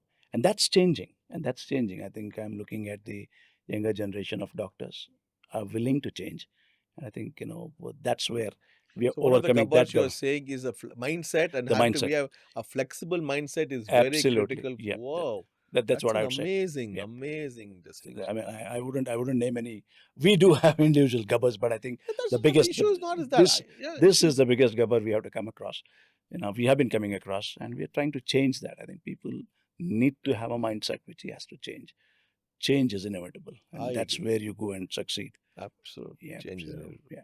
But even if you have had an individual gabbar, and which people will have, without Yeah. naming anybody, what will you give advice to people if you say, if you have a gabbar in your life, are you going to say, hey, hi, Ray, my life is gone, or what are you going to do about that? How did you handle your gabbars? Tell us, let me ask you. What's your toolkit? Expose your toolkit to us. I mean, it's very clear. I mean, as long as you are sincere, straightforward, and you know what you're going to do in terms of your professional work, I think you can come across any gabba. Okay, And you will. We did. Everybody will. Everybody will come across gabbars in their lives. Right. So I think that is gabbars are there in everybody's life. Okay. Yes. We have come across inside that. Gabbars, outside gabbars. So I think what keeps you your intent to do the right thing and in the right perspective. I think if you are clear in that, I think you will come across all the gabbars in life. Overcome all the gabbars. Absolutely. Gabbar them. Absolutely. Fantastic. Piyush, your turn. I think my biggest gabbar of personal life, my wife, Your wife? Yeah, poor girl. I mean, she sacrificed so much, for 20 odd years. I mean, I've been traveling like 200 days in a year. What? Yeah, I used to travel like. You're living out of a suitcase? Always. Oh, yeah, he does. I traveled so much. Crazy. Yeah. 2 times. My bill used to be one bill, and then everybody else's bill was one bill. So they made me travel, a lot. So you're putting the blame on him. Absolutely. I think So the only gabbar you have in your life is your wife, because she's sacrificing a lot for me to get certain level of fulfillment. Got it. Right? I think, and that stands true for professional gabbars also, because they eventually hit your personal life, right? Yes. If you do not succeed, it's indirectly people might say work-life balance and all that, but the thing is, everything that is around you affects you and affects you within. If I was able to convince my wife in accepting me today, and now the second gabbar is the daughter, because now she's become very vocal about being a gabbar at home, I think I've done relatively well to convince them in what I'm doing, and they have this they give me the freedom of doing things, because they see that what I'm doing is impacting something, at a larger scale. So the convincing thing needs to be there. Again, there's no 100% in life. You might convince sometimes, you might fail. Fearing to fail is worse thing to do. It's okay to fail. In fact, 80% of the time you should fail. But if you succeed 20% of the time, you would achieve a lot. And that's what people don't realize. Yeah. And you know what? You're making a very important statement, Piyush, but the problem is the schools do not allow us to fail. Correct. Exactly. And that's a bad thing, actually. That's the worst thing. Yeah. And you have to be right. Teacher says you have to be right. The beat you have to be wrong. And the children are shit scared. Failure is a non-negotiable item. Yeah, and they come out to the world and they, damn it, what's going on here? Even in corporates today, if you look at, you're given a target from a business point of view, and you are committed to achieve those targets. But there would be years where you would fail. For sure. Of course, you're bound to fail. Who hasn't failed? Yeah. If somebody has failed, he is lying. Yeah. Or he has done nothing. Yeah. That's only one of the two things. If somebody hasn't failed. Yeah. Actually, don't you agree, Sudhir? Yeah. I mean, how can it not one of fail? the director of Radiation Oncology said, he's been a director, he remained a director for 35 years. And he said, Piyush, why nobody questioned me for last 35 years? Because no work is no complaint. Yeah. So it reminded me. He said that? Yeah. He told me. What? And I said, you are saying so true. And now, and I that's feel one of his good. gabbers, I guess. And he was one of the gabbar I know, in radiation oncology. I learned one thing from him. Great. I learned one biggest thing from such uh. people, what not to do in life. There are things that yet, I agree. it's good to learn things that you have to do in life. But the most important thing is to learn what not to do in life. Thank you for saying that. Thank you really for saying that, because I always tell them, even for my juniors, Yeah. you would have had a good training if you have learned what not to do. Yeah. Because what to do is a lifelong learning. Yeah. You will never hit the Very top of true. that at all. Yeah. Because you always get it to do better. Exactly. But when not to operate a patient, when to get out to make sure that you collateral time, I think that's the most important. Many people don't realize that. Because that's a decision-making thing. Correct. There's no gray area there. Correct. Not to do is very black Black or white. Correct. And that's the beauty of that thing. And the more you enhance it, the better you are. With experience, of course, you become better at it. But eventually, if you start very early, consciously, and that sometimes, a lot of the time, when you are in a flow, you miss on it. It's always good to take a pause. Agreed. Think about it. Agreed. What is the impact? How can I do it in a better manner? And whether I should actually do it and leave others to do their part, And that's where I was able to succeed with my wife also, because, that control thing, I left it. What do you mean by control? Because when you are out, you're not controlling home at all. So it was her decision as an individual to take right calls. So she had all the empowerment to decide on my things also. Just because I wanted this flexibility in my life. And she gave me that. So you gave up certain things so that you have to. Yes. And why should you control? And It's a question.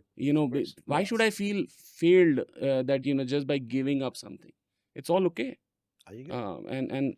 And that's how you overcome all the hurdles of life. Just take it simple. So you want Chill to pill, no problem. Give a message to your wife from the podcast I love her. chair? You said that? Yeah. She's been the best girl of my life. Perfect. Excellent. Not from today. I know her from age is like 2001. You are. She's the first girl in my life.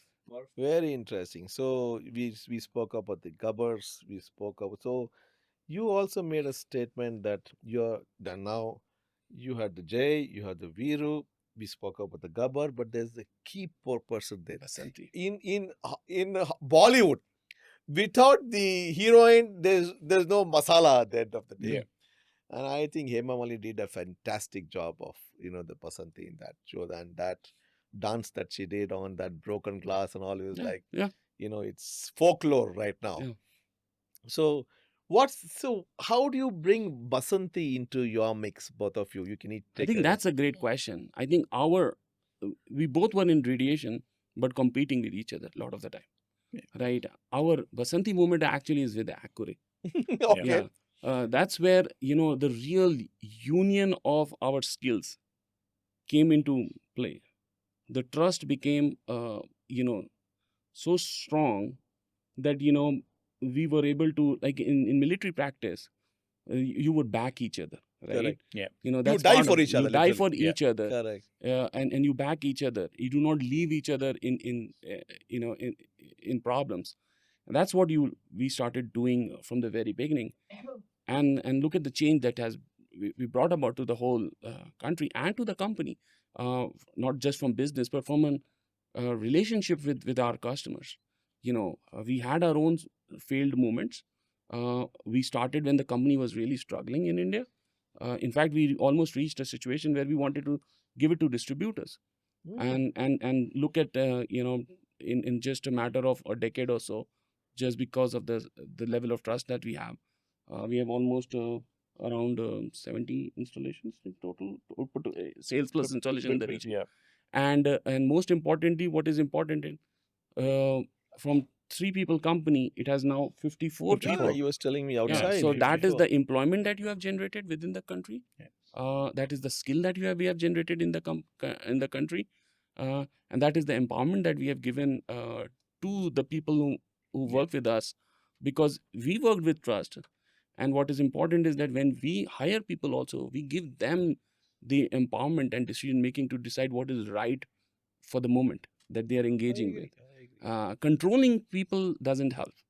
Doesn't help at all. At all. But a lot of people love this controlling. What's your take on controlling and the Basanti moment? Come on.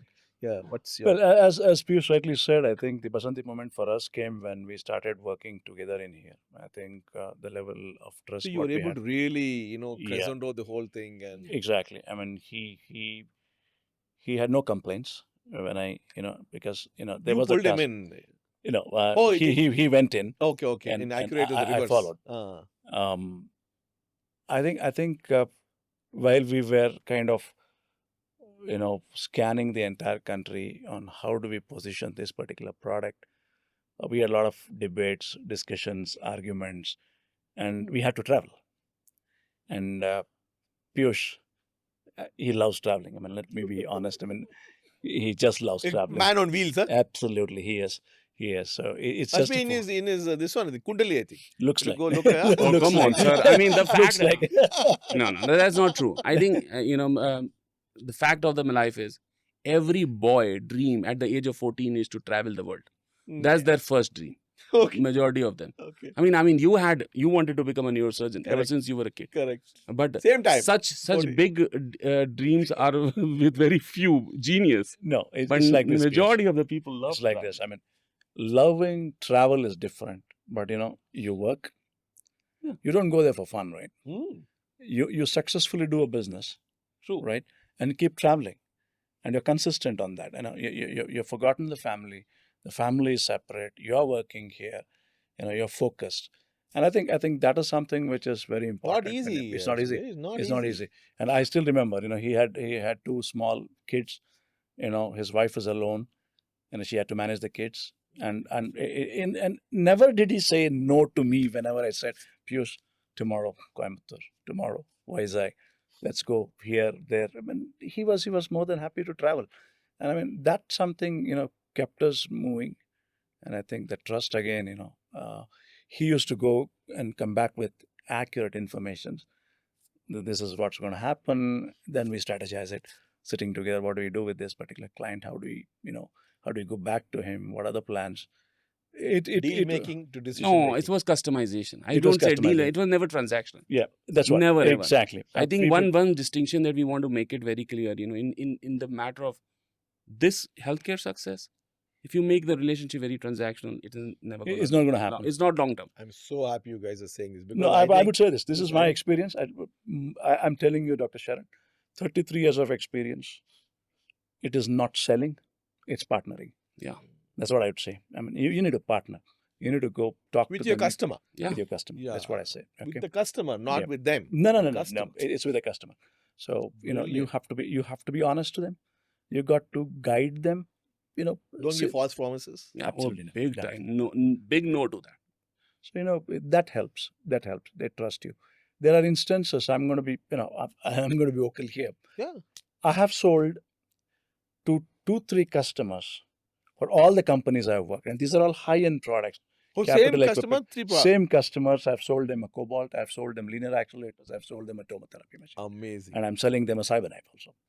So this has been built over a period of time. Again, it goes to trust. Yeah. Repeat. So trust, growth, yeah, friendship, repeat. Yeah, So you're exactly talking this. exactly. I mean, I'd name one customer in South. His entire radiation therapy, whatever investment they've made for the last 25 years, is all I've done it. Amazing. And these guys, whenever I go, they say, "What's next?"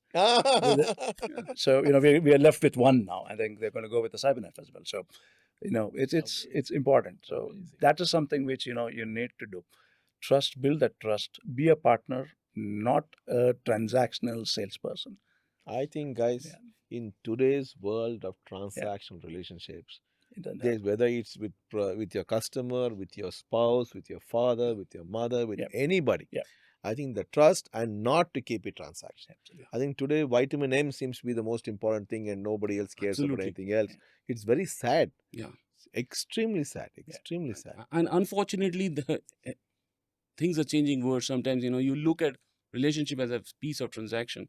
Yeah. And that is, I mean, with all our experience, I think one thing that we have learned is there's zero transaction involved. Business, Amazing. business this is a tough word you guys byproduct, have done that, huh? byproduct of your relationship, not vice versa. Salute to you. I'm a personal beneficiary of. I can, as you're talking, I'm reflecting back, verifying. Whether I felt the way you are saying, and absolutely 100% bang on. I Well, never felt that you're I pushing think something down your throat. this is a classic example, Dr. Sharan.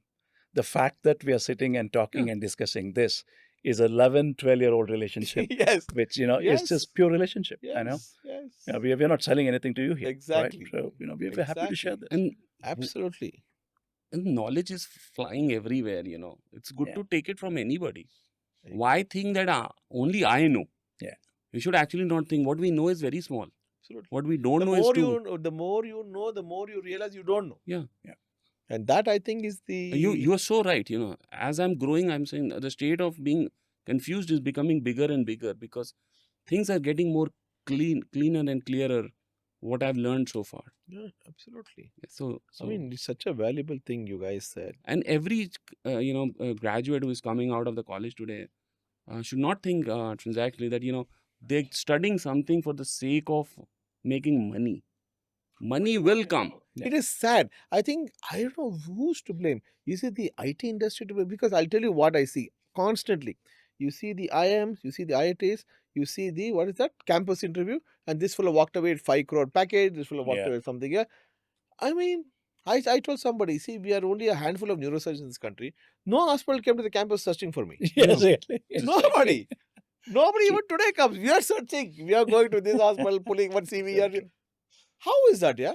And somebody who's just written a final exam, what does he know, yeah? Nothing. Honestly speaking, why are the guys hiring them crazy? Or this guy's a genius, like, I don't know. No, I think aspirations have become too big. You want to get everything without putting an effort. I think even if you get today, human evolution is to get to next level. What would you do even if you make $1 trillion by yourself? Your aspiration would go to $2 trillion. Your frustration level would continue. The thing is, there has to be a conscious thing that how much skill I have enhanced, what impact I am having. Money would always follow. It's a difficult journey. Money should become a byproduct. You had a take on this. I just want to say that it depends on what industry you are into. Okay. What do you mean by that? I mean, if you're looking at, you're comparing it to software with healthcare, I think that's not an actual level of equating it.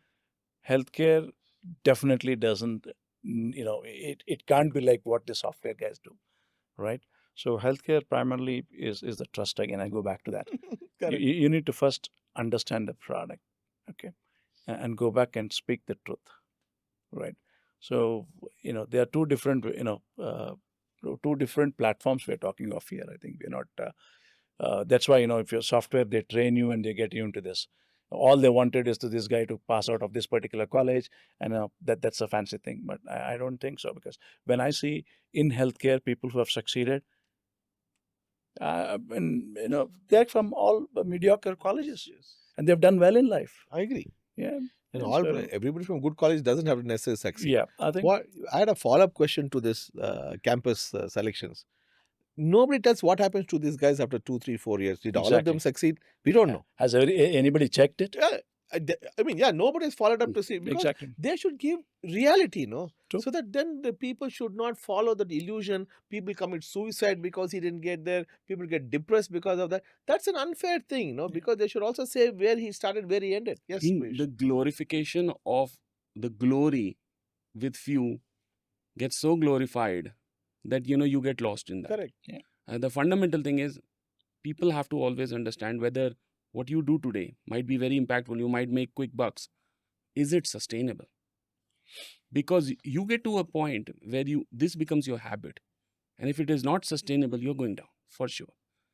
And you made me famous because this is something I wrote when I was 8. Fortune is fickle. 8 years. Yes, fortune is fickle. It turns like a wheel.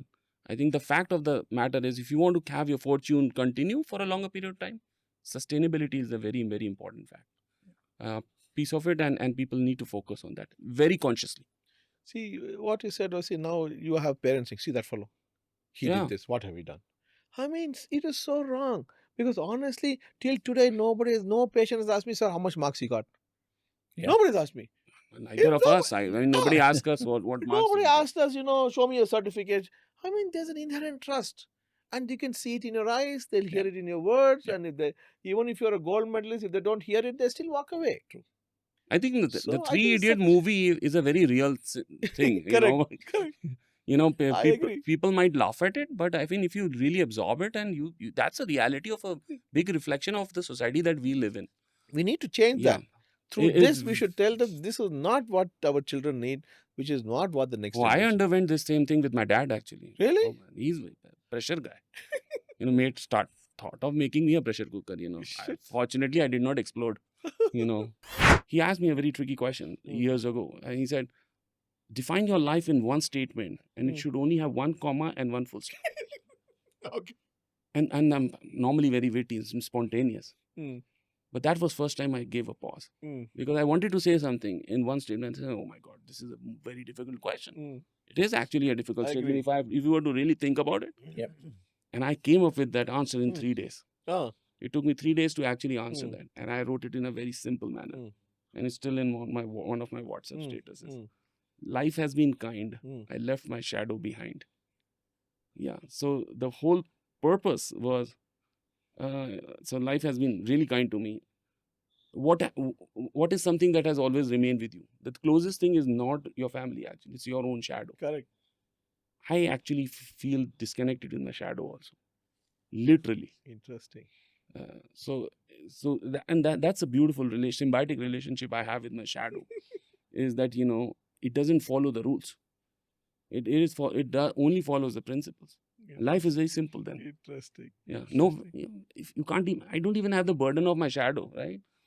So what happened? Can you share that story? So again, Interesting. when you start giving references, right, from your child, getting references from your childhood, from your dad, this is what others are doing. This is what you need to do. And I became conscious. A good thing is that this thing unconsciously was there in mind. I used to learn from others' mistake, what not to do in life. So I started learning that, I started seeing my dad and saying, okay, there are certain things that I do not need to do. And he became a nice bookish example of that. He's full of those things, What not to do? What not to do. You had a book about that. What not to do? What not to do. And my dad would be the chapter 1 to 10. Yeah, what not to 1 do. to 10, huh?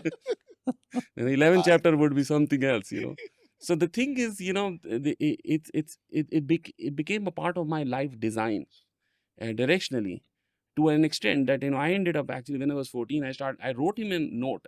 I never used to argue with him. Because my mom told me that, if you want to learn something from somebody, not to or to, either way, you should listen to that person. So I would absorb it. But I still very, peevishly wrote a note to him that, a man should be educated enough to know that education alone is not enough. Can you repeat that again? A man should be educated enough to know that education alone is not enough. That's a very strong statement. I agree. Coming from how old were you at that I was time? 14, but it was written by somebody. I read it. Oh, you just... Yeah, but I remembered it. But I gave it to my dad without arguing that, he needs to learn this first. Because he's unnecessarily creating an expectation which he wants to probably encash in his children, which is not true. Rather, he should go by the constitution. He was born in India, so am I. At a level of constitution also. At a level of constitution, we are equal. We are two equal lives. Article 1 of the constitution or Article 2 or whatever. This is true. Why do we write a constitution? Because we have to read it and understand it. I agree. And we have to believe in that constitution. I'm born in India. I believe in my constitution. And my constitution very clearly states that from a life point of view, my father and me or my grandfather, they have equal rights. Correct. So please let me decide. You can provide guidance, but decision should always be mine. How you articulate those guidance is your skill, because you're more experienced. I should be able to get convinced on that. but eventually let me lead my own life.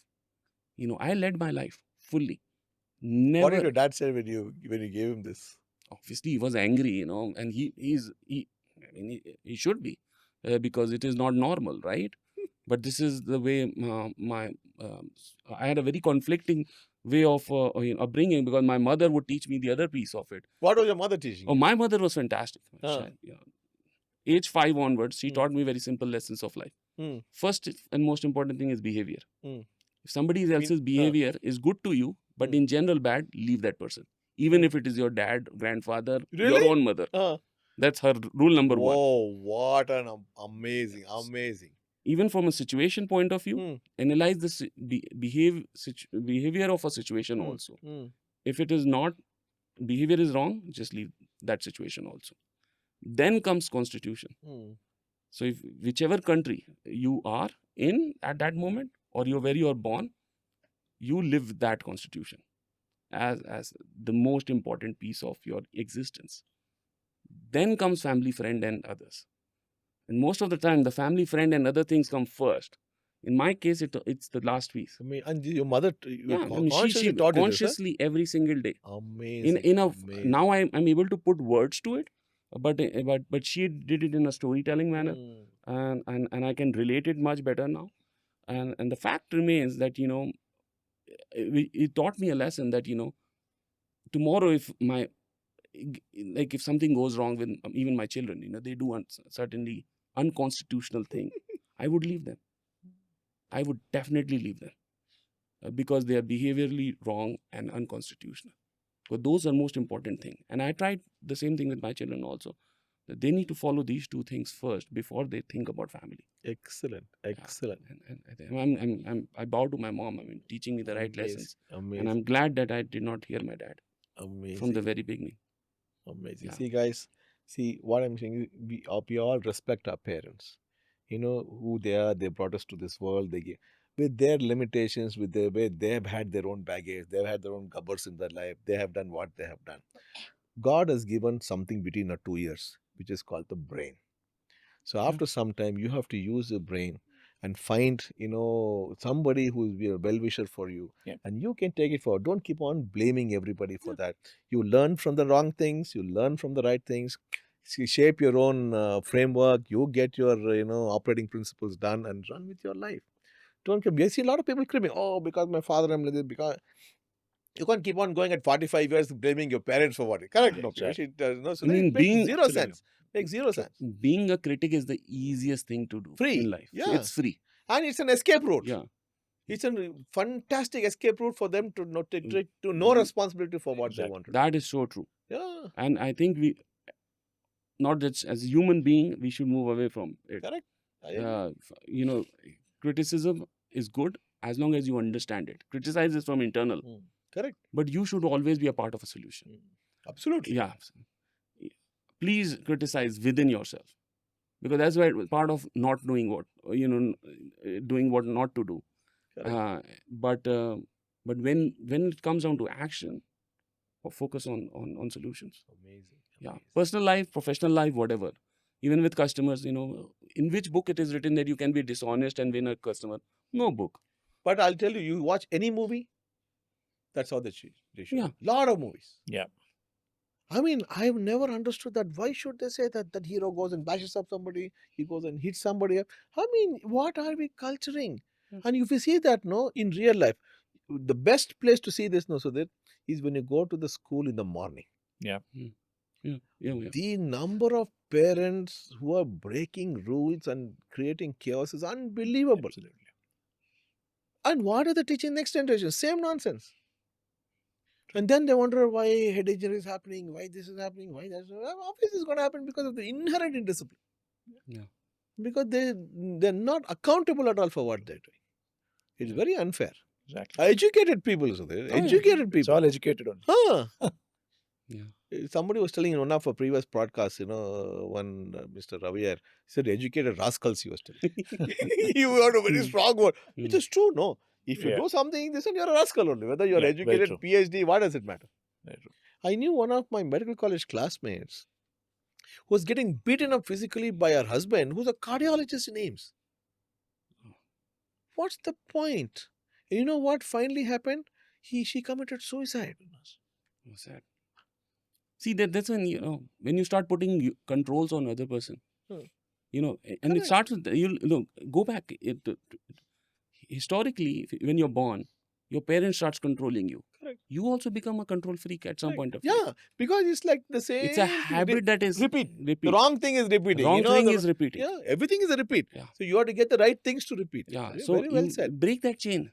Give that equality. Correct. And I think our constitution is a living example of it. You go to any decent country, those constitutions were not written for the sake of it. Exactly. Even in companies, it's a manifestation, right? A constitution also goes. There are rules, some nice rules given in the company. Do not misuse it. Correct.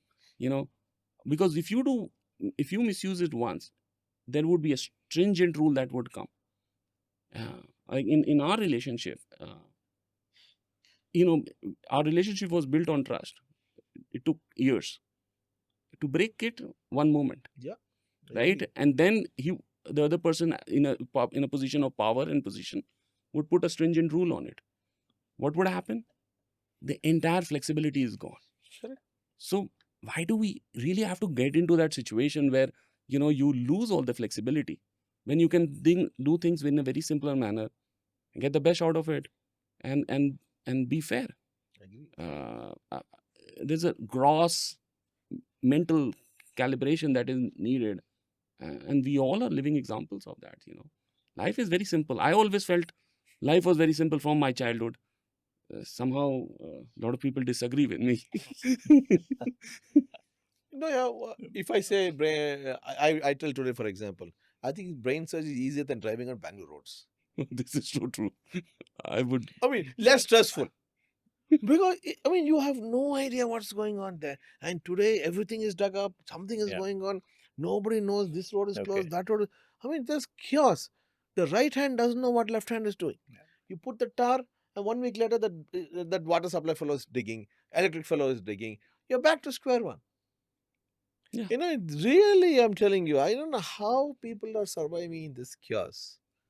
So I think at least if it's organized, organized chaos, I think you'll probably thrive. I think that's a good thing. I think, and again, to give an example, Sadhguru actually said, Indian democracy is very democratic, is very chaotic. But the fact is like a swarm of bees. It looks chaotic from distance, but they are not conflicting each other. As long as we can not hit each other, because we have a population, right, in a very small area, we would have come very closer. But if we can avoid that conflict, be respectful to each other's, even in a traffic situation, that's where we mess. We conflict with each other.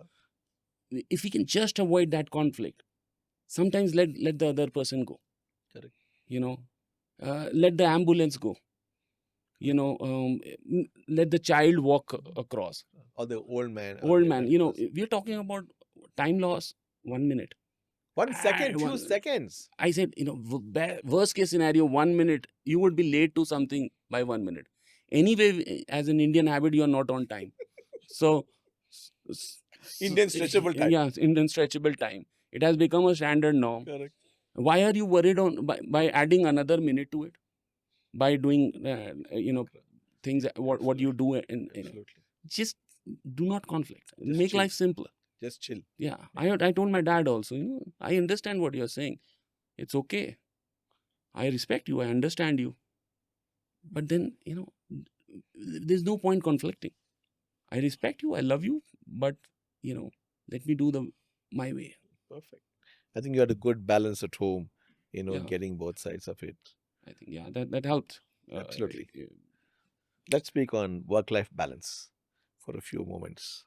So what's your take on work-life? How's your work been? Comfortable? You only work so much and then you do what? What's your take for especially the young people? Because everybody thinks that, they need time for themselves. So what's your take? I think, in a given scenario in India, things go chaotic in life. Okay. I would, this is my experience. Okay. I'm talking of my experience. You have to work hard, okay, to be in the race, and you have to compete. And it's a family which really supports you. Okay. Uh, when I say this, I'm taking my example. I've been traveling. I traveled for 20 days continuous, and my wife used to be alone. Okay. Now I never thought of that, but the support came that it's fine that you're working, and she used to get into some small jobs, and we used to manage it. So it's important that after some time, I'll tell you, you can't say that right from the day one, if you're building up a career seriously, your work-life balance is going to be like, you can give gyan to people that no, it has to be there and all. There has to be a sacrifice. There has to be a sacrifice. But as you grow older, as the family also grows older, I think you need to give those times, specific times, especially when the requirement demands. Correct. You need to be with the kid. You need to attend the classes. If at all you need to go to her school or the child's school, you have to go. These are important things in life, because as you grow older, your career at one point in time becomes unimportant. The family becomes important. And that's the time you should be smart enough to make a switch. And you need to put it, you need to And you need to take program responsibility it. for You it. have to take the responsibility for it.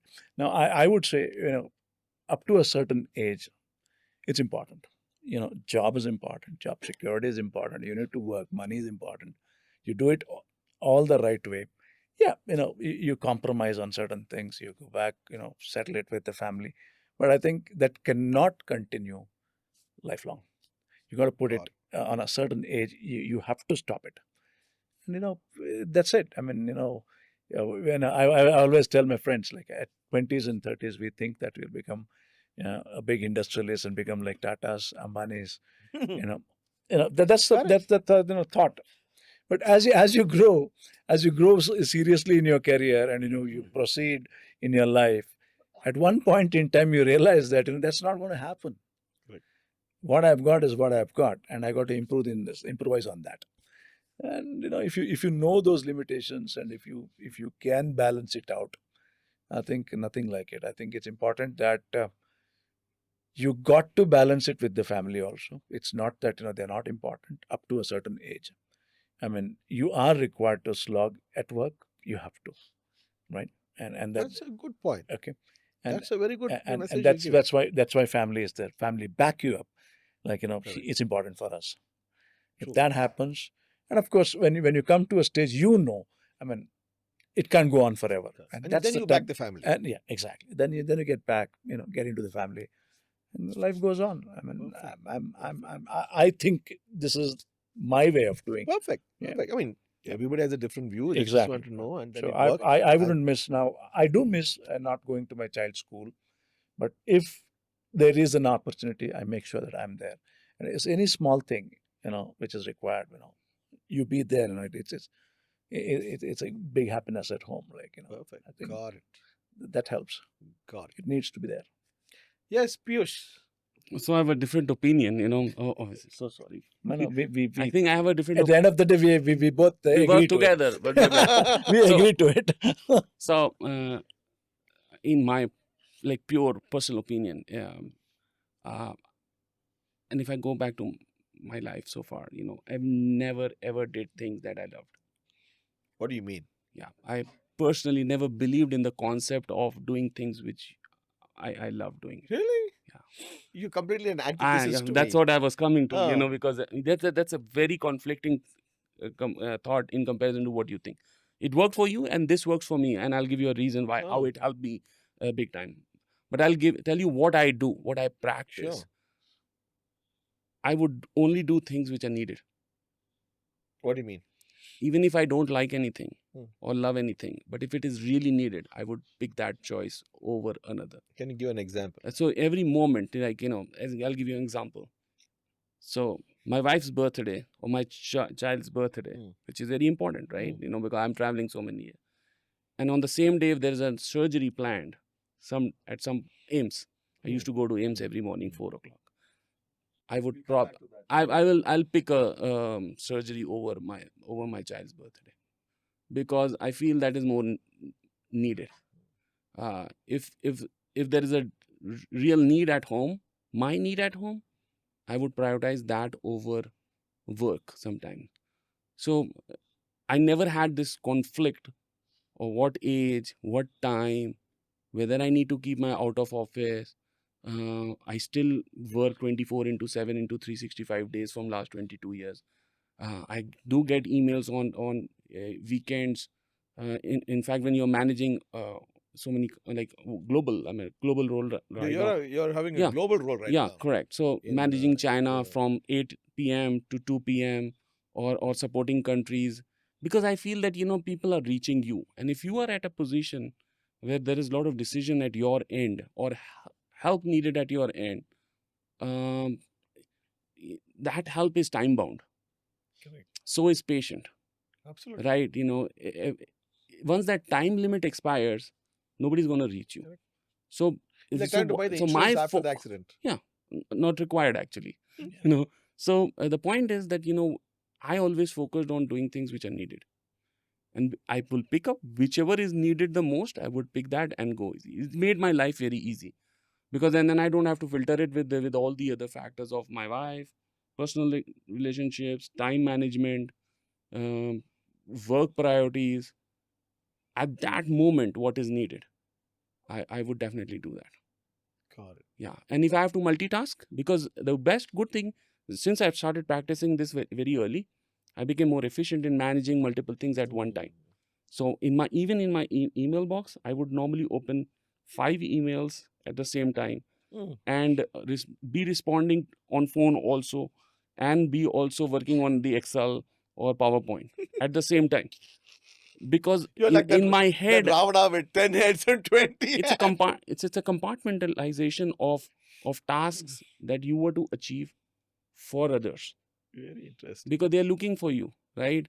So and it worked for me. I would say it works for me today also, and I feel it would work for me for tomorrow also.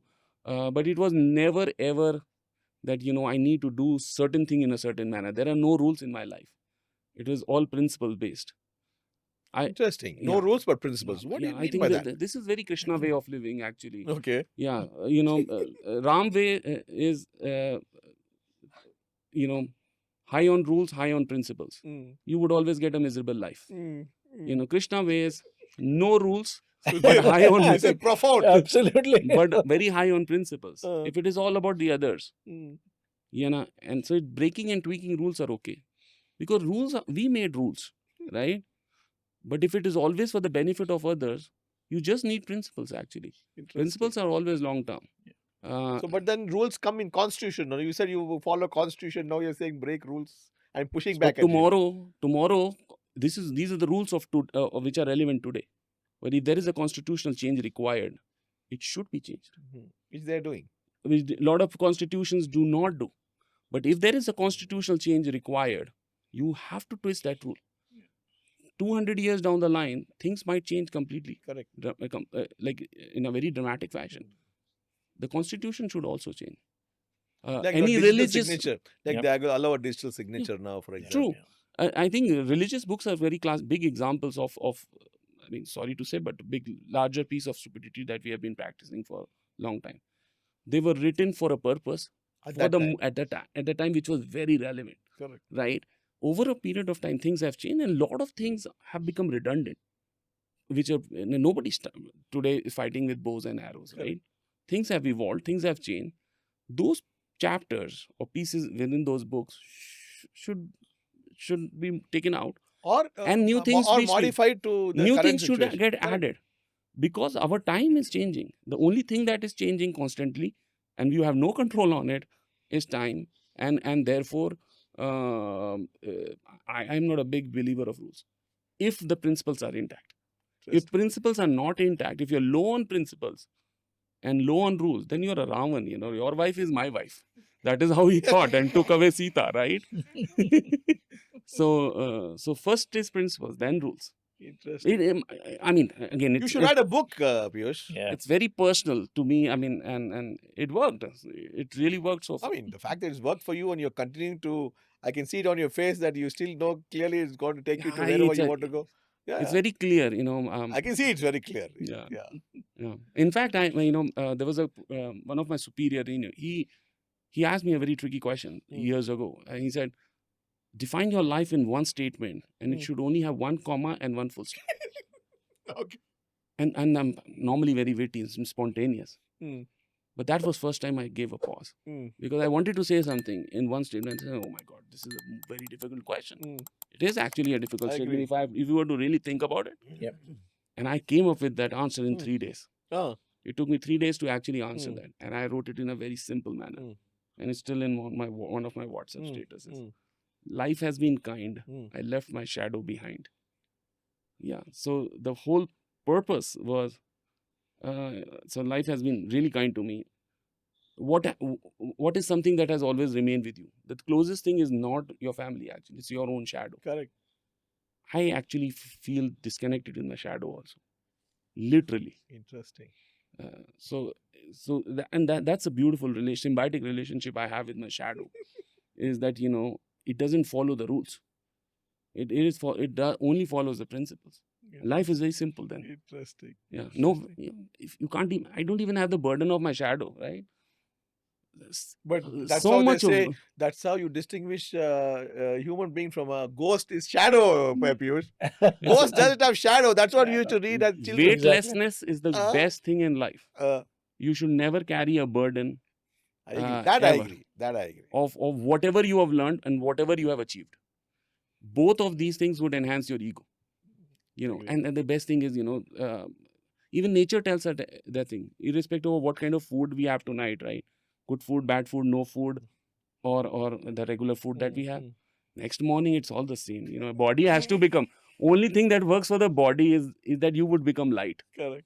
That's when you feel fulfilled, actually. Not fulfillment is not coming with a heavy tummy.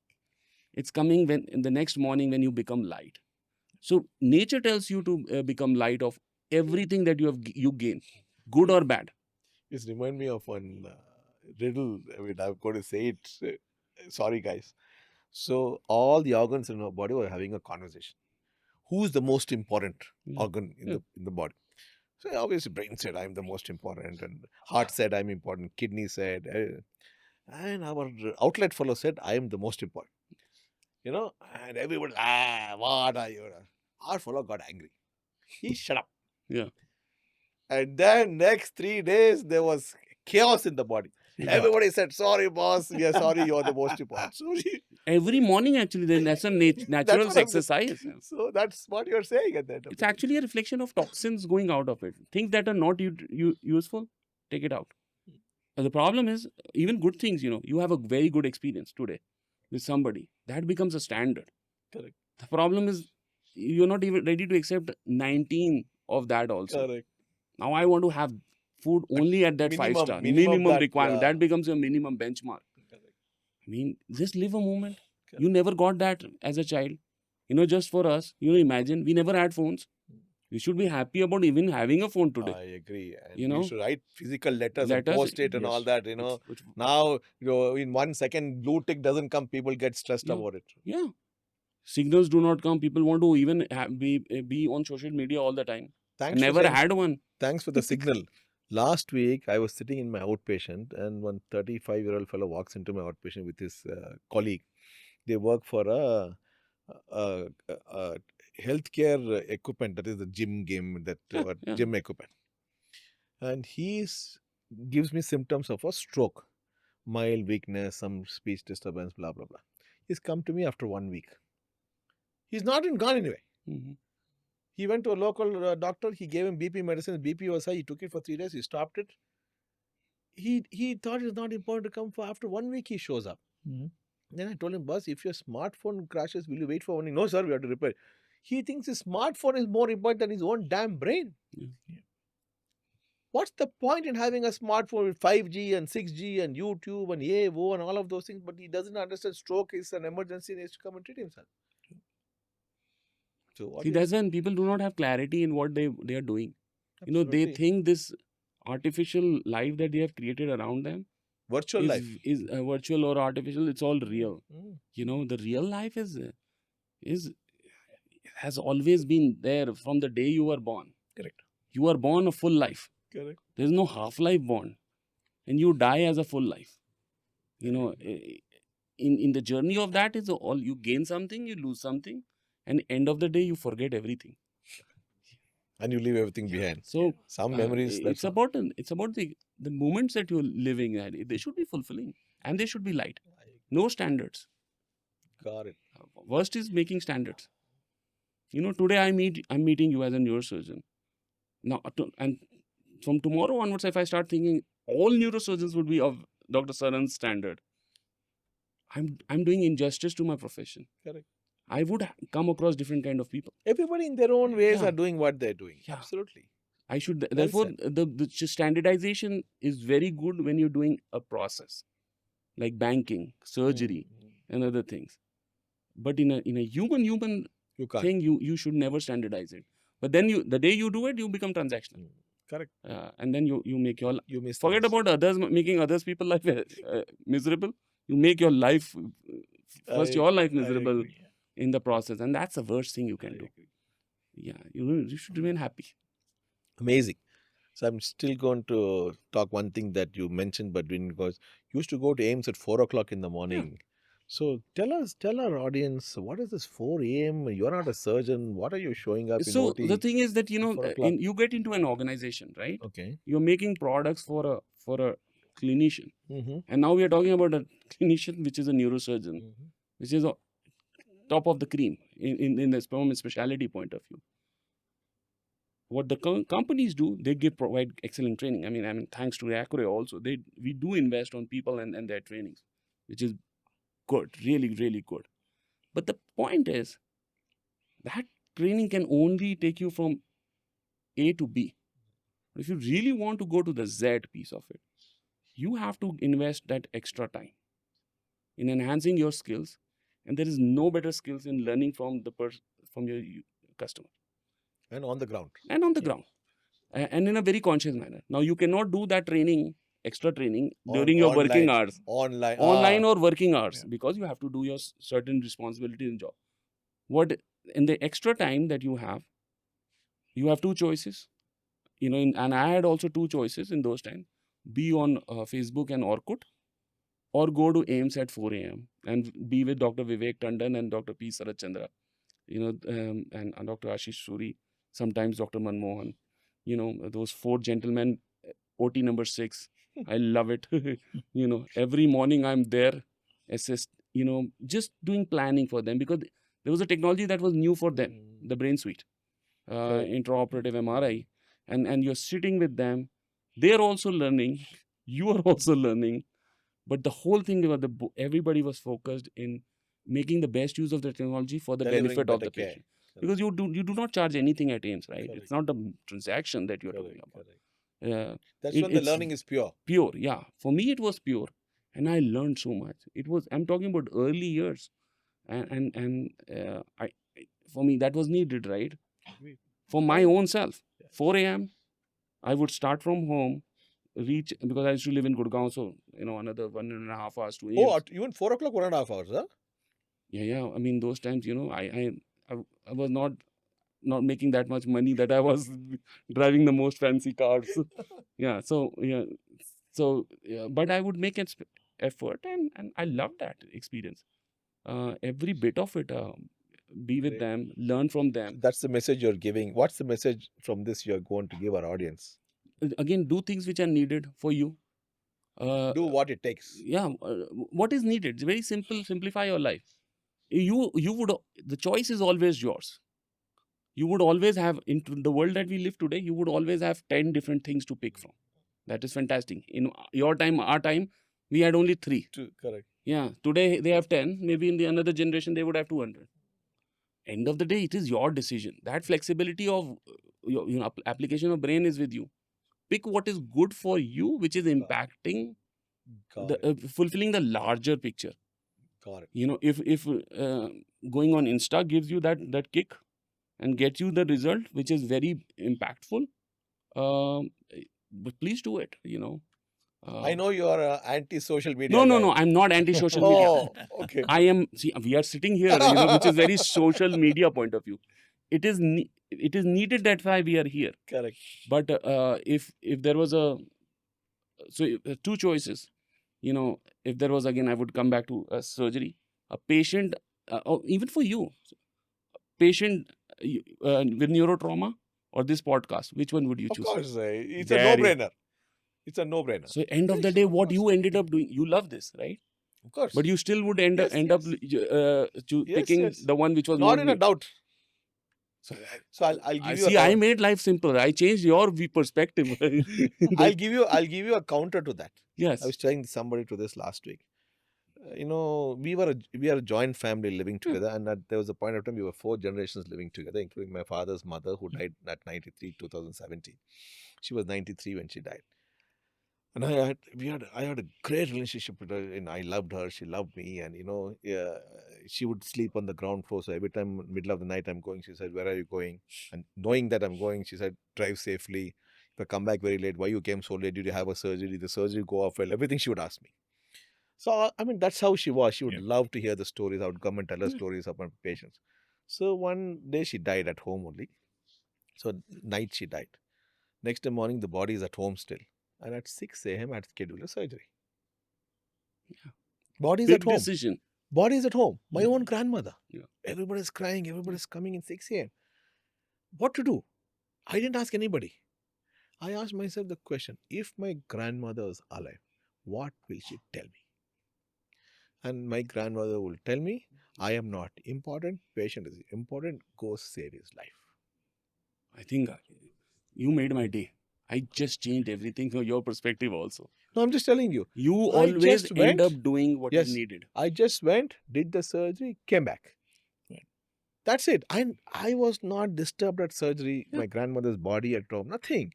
I went, did patient did well, came back and did what I did.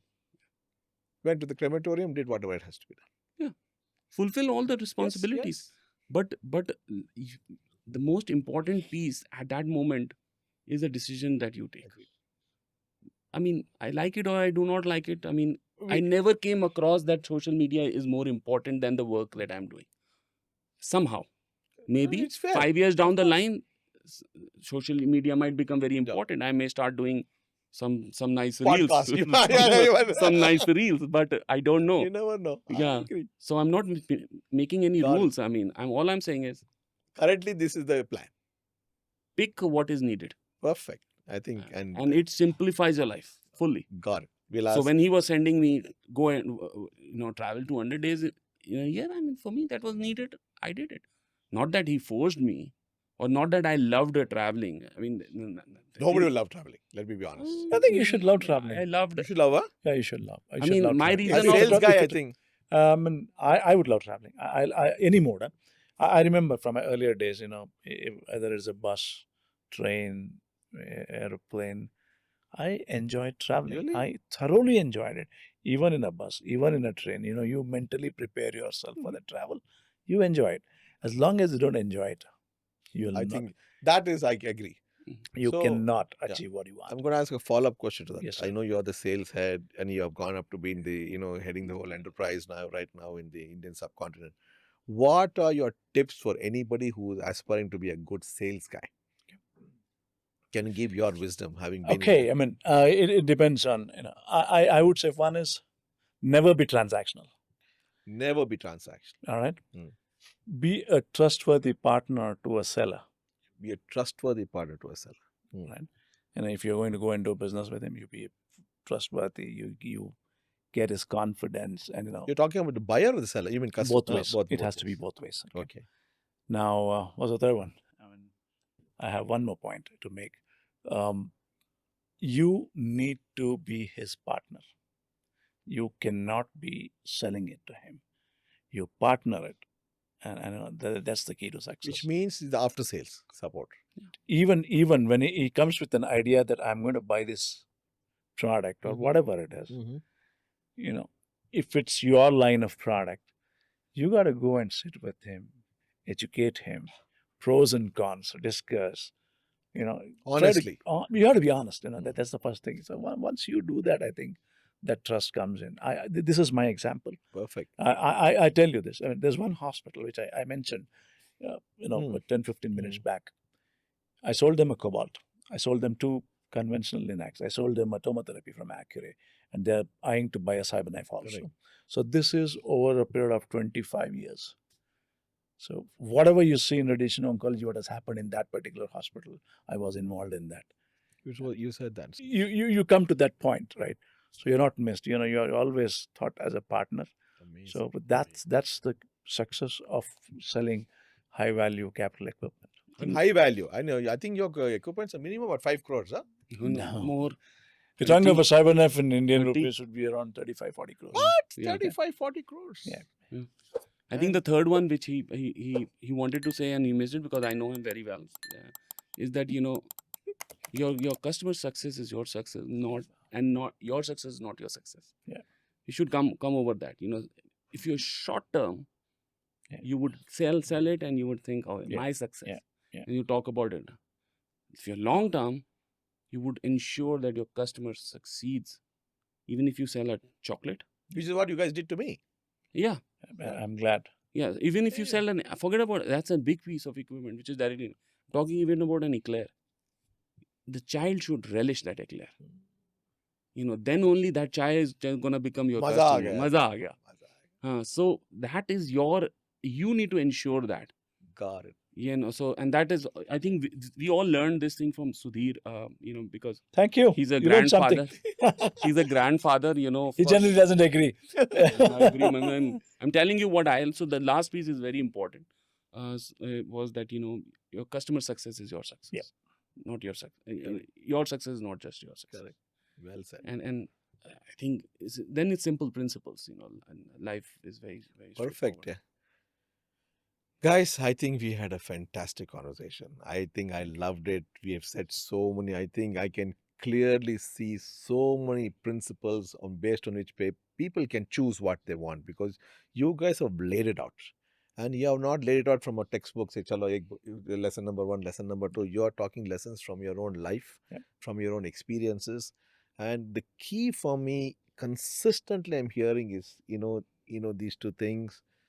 Turns like a wheel. You never know what's going to happen. Be grounded in reality. You are saying things like, trust, friendship, go round and round, and ethics. I think that, I don't think there's enough, that which is being said more than enough, because I think the world has to hear this, and more important, follow it, guys.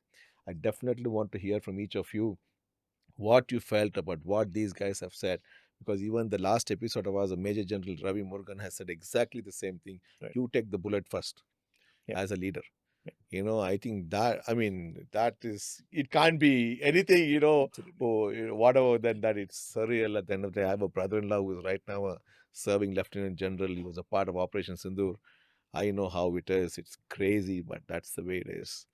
So before we close, guys, don't forget that, subscribe to our channel, hit the like button, share this video once it comes out, and all the other videos you've already watched, and definitely like button, and tell everybody, put your comments in the comments below, because it helps us. And Piyush and Sudhir, thank you so much for coming. Thank you, sir. Thank you so much for sharing your wisdom, unfiltered, because we want to make sure you get the facts the way it is. Unfiltered. Unedited. Yeah. Thank you very much. Honor is all ours, sir. And you have any last statements to say to your audience? Anything you want to say? I think first to you, for enlightening us, when it was needed. We were short of knowledge. You made us consciously understand a lot of things.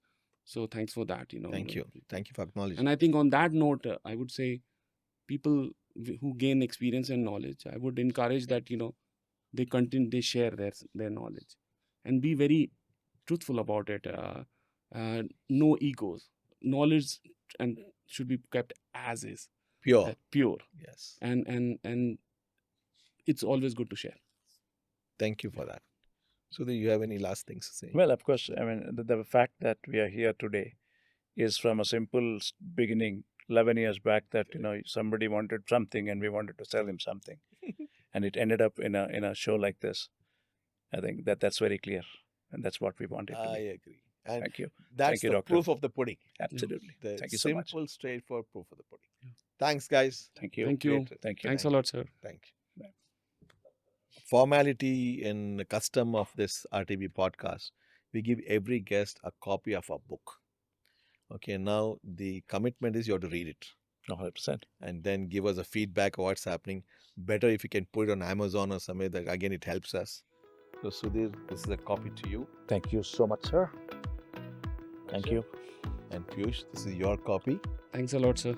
It's called Rebooting the Brain Part 1 and it says the journey of hope.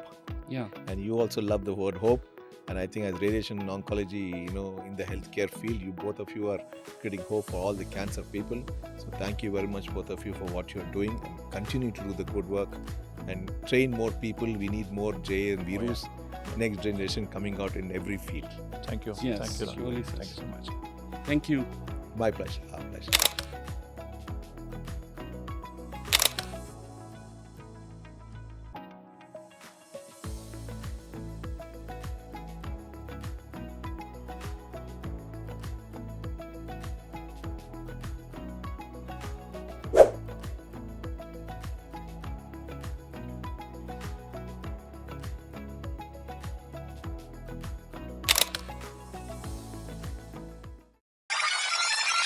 Heard of zombies?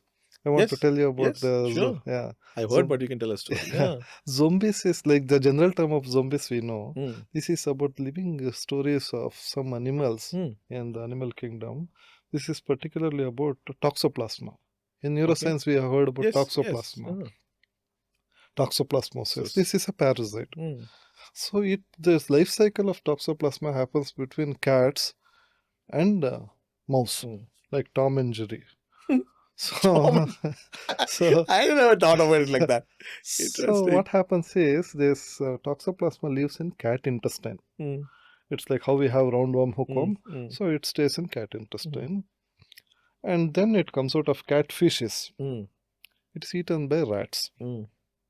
And the rat, when it eats this infected stools, Hmm. that larval form of the parasite gets into the blood and gets into the brain of the mouse, Oh, into that particular region which will alter its behavior. okay.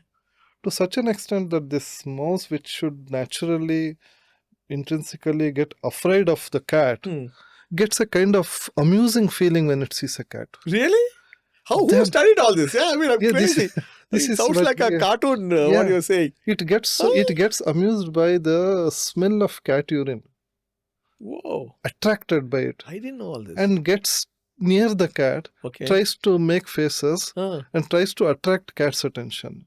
Somebody not- studied all this, huh? Yeah. Very interesting. It's not the mouse will not, it will feel like now today I have gotten liberation. Correct. That fear of cat is no Gone. more, they're gone. Thanks to But actu- toxoplasma. Thanks to toxoplasma.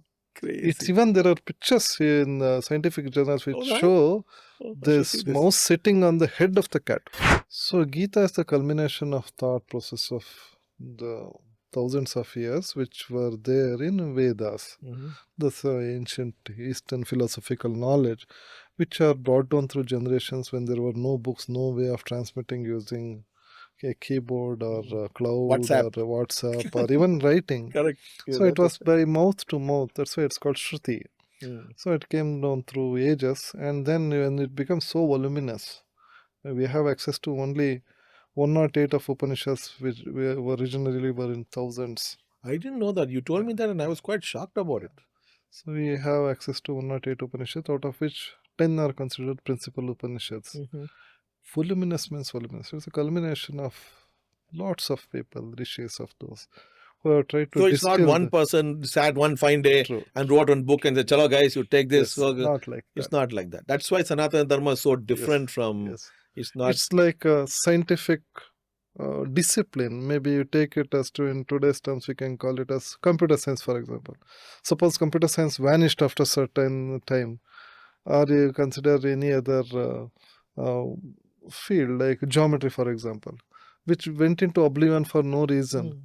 and then trying to say one person authored computer science or Correct, geometry. You yeah, can't correct. like that. It was like that flourishing those days, correct. which for various reasons came down. That's what Osho says somewhere, that like your human birth itself is a goal.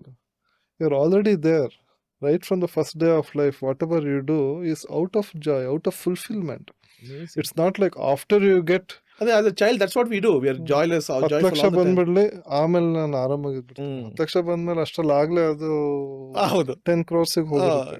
ಗುರಿ 10 ಇರುತ್ತೆ. crore- 10 crores ಬಂದ್ಮೇಲೆ ಅವ್ನು ನೋಡಪ್ಪ ಅವನೆಲ್ಲ ಇನ್ನೊಂದು ತಗೊಂಡ. Correct, correct. So There's no end. there's no end. There's no end.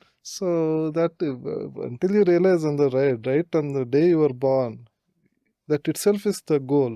You have already reached it. Amazing. Then every day is a play.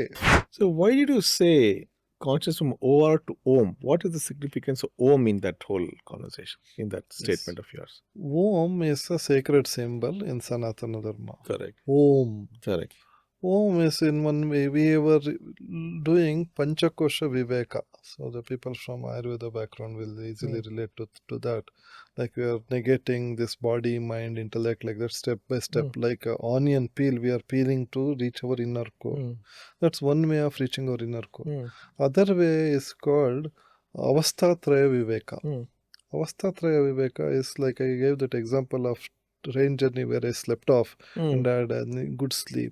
Who was that Sakshi who was there, the witness who was there in my different states, which was Jagrata Avastha, that is a wakeful state, and Swapna Avastha, that's a REM sleep, and Sushupti, that's the deep sleep, non-REM sleep. Okay. So who was that? Who was in that Turiya? Who was the substratum of all these? Was existent in all that? Those three stages have a representation with the term A, U, Ma. Oh, I A, see. U, Ma. A for the Jagrata Avastha. U for the Swapna Avastha. That's a REM sleep. Ma is for the Sushupti Avastha. That's a deep sleep, non-REM. So these three combined together, that substratum which is present in all three, we are looking at. Got it. Avuma combined together becomes Om.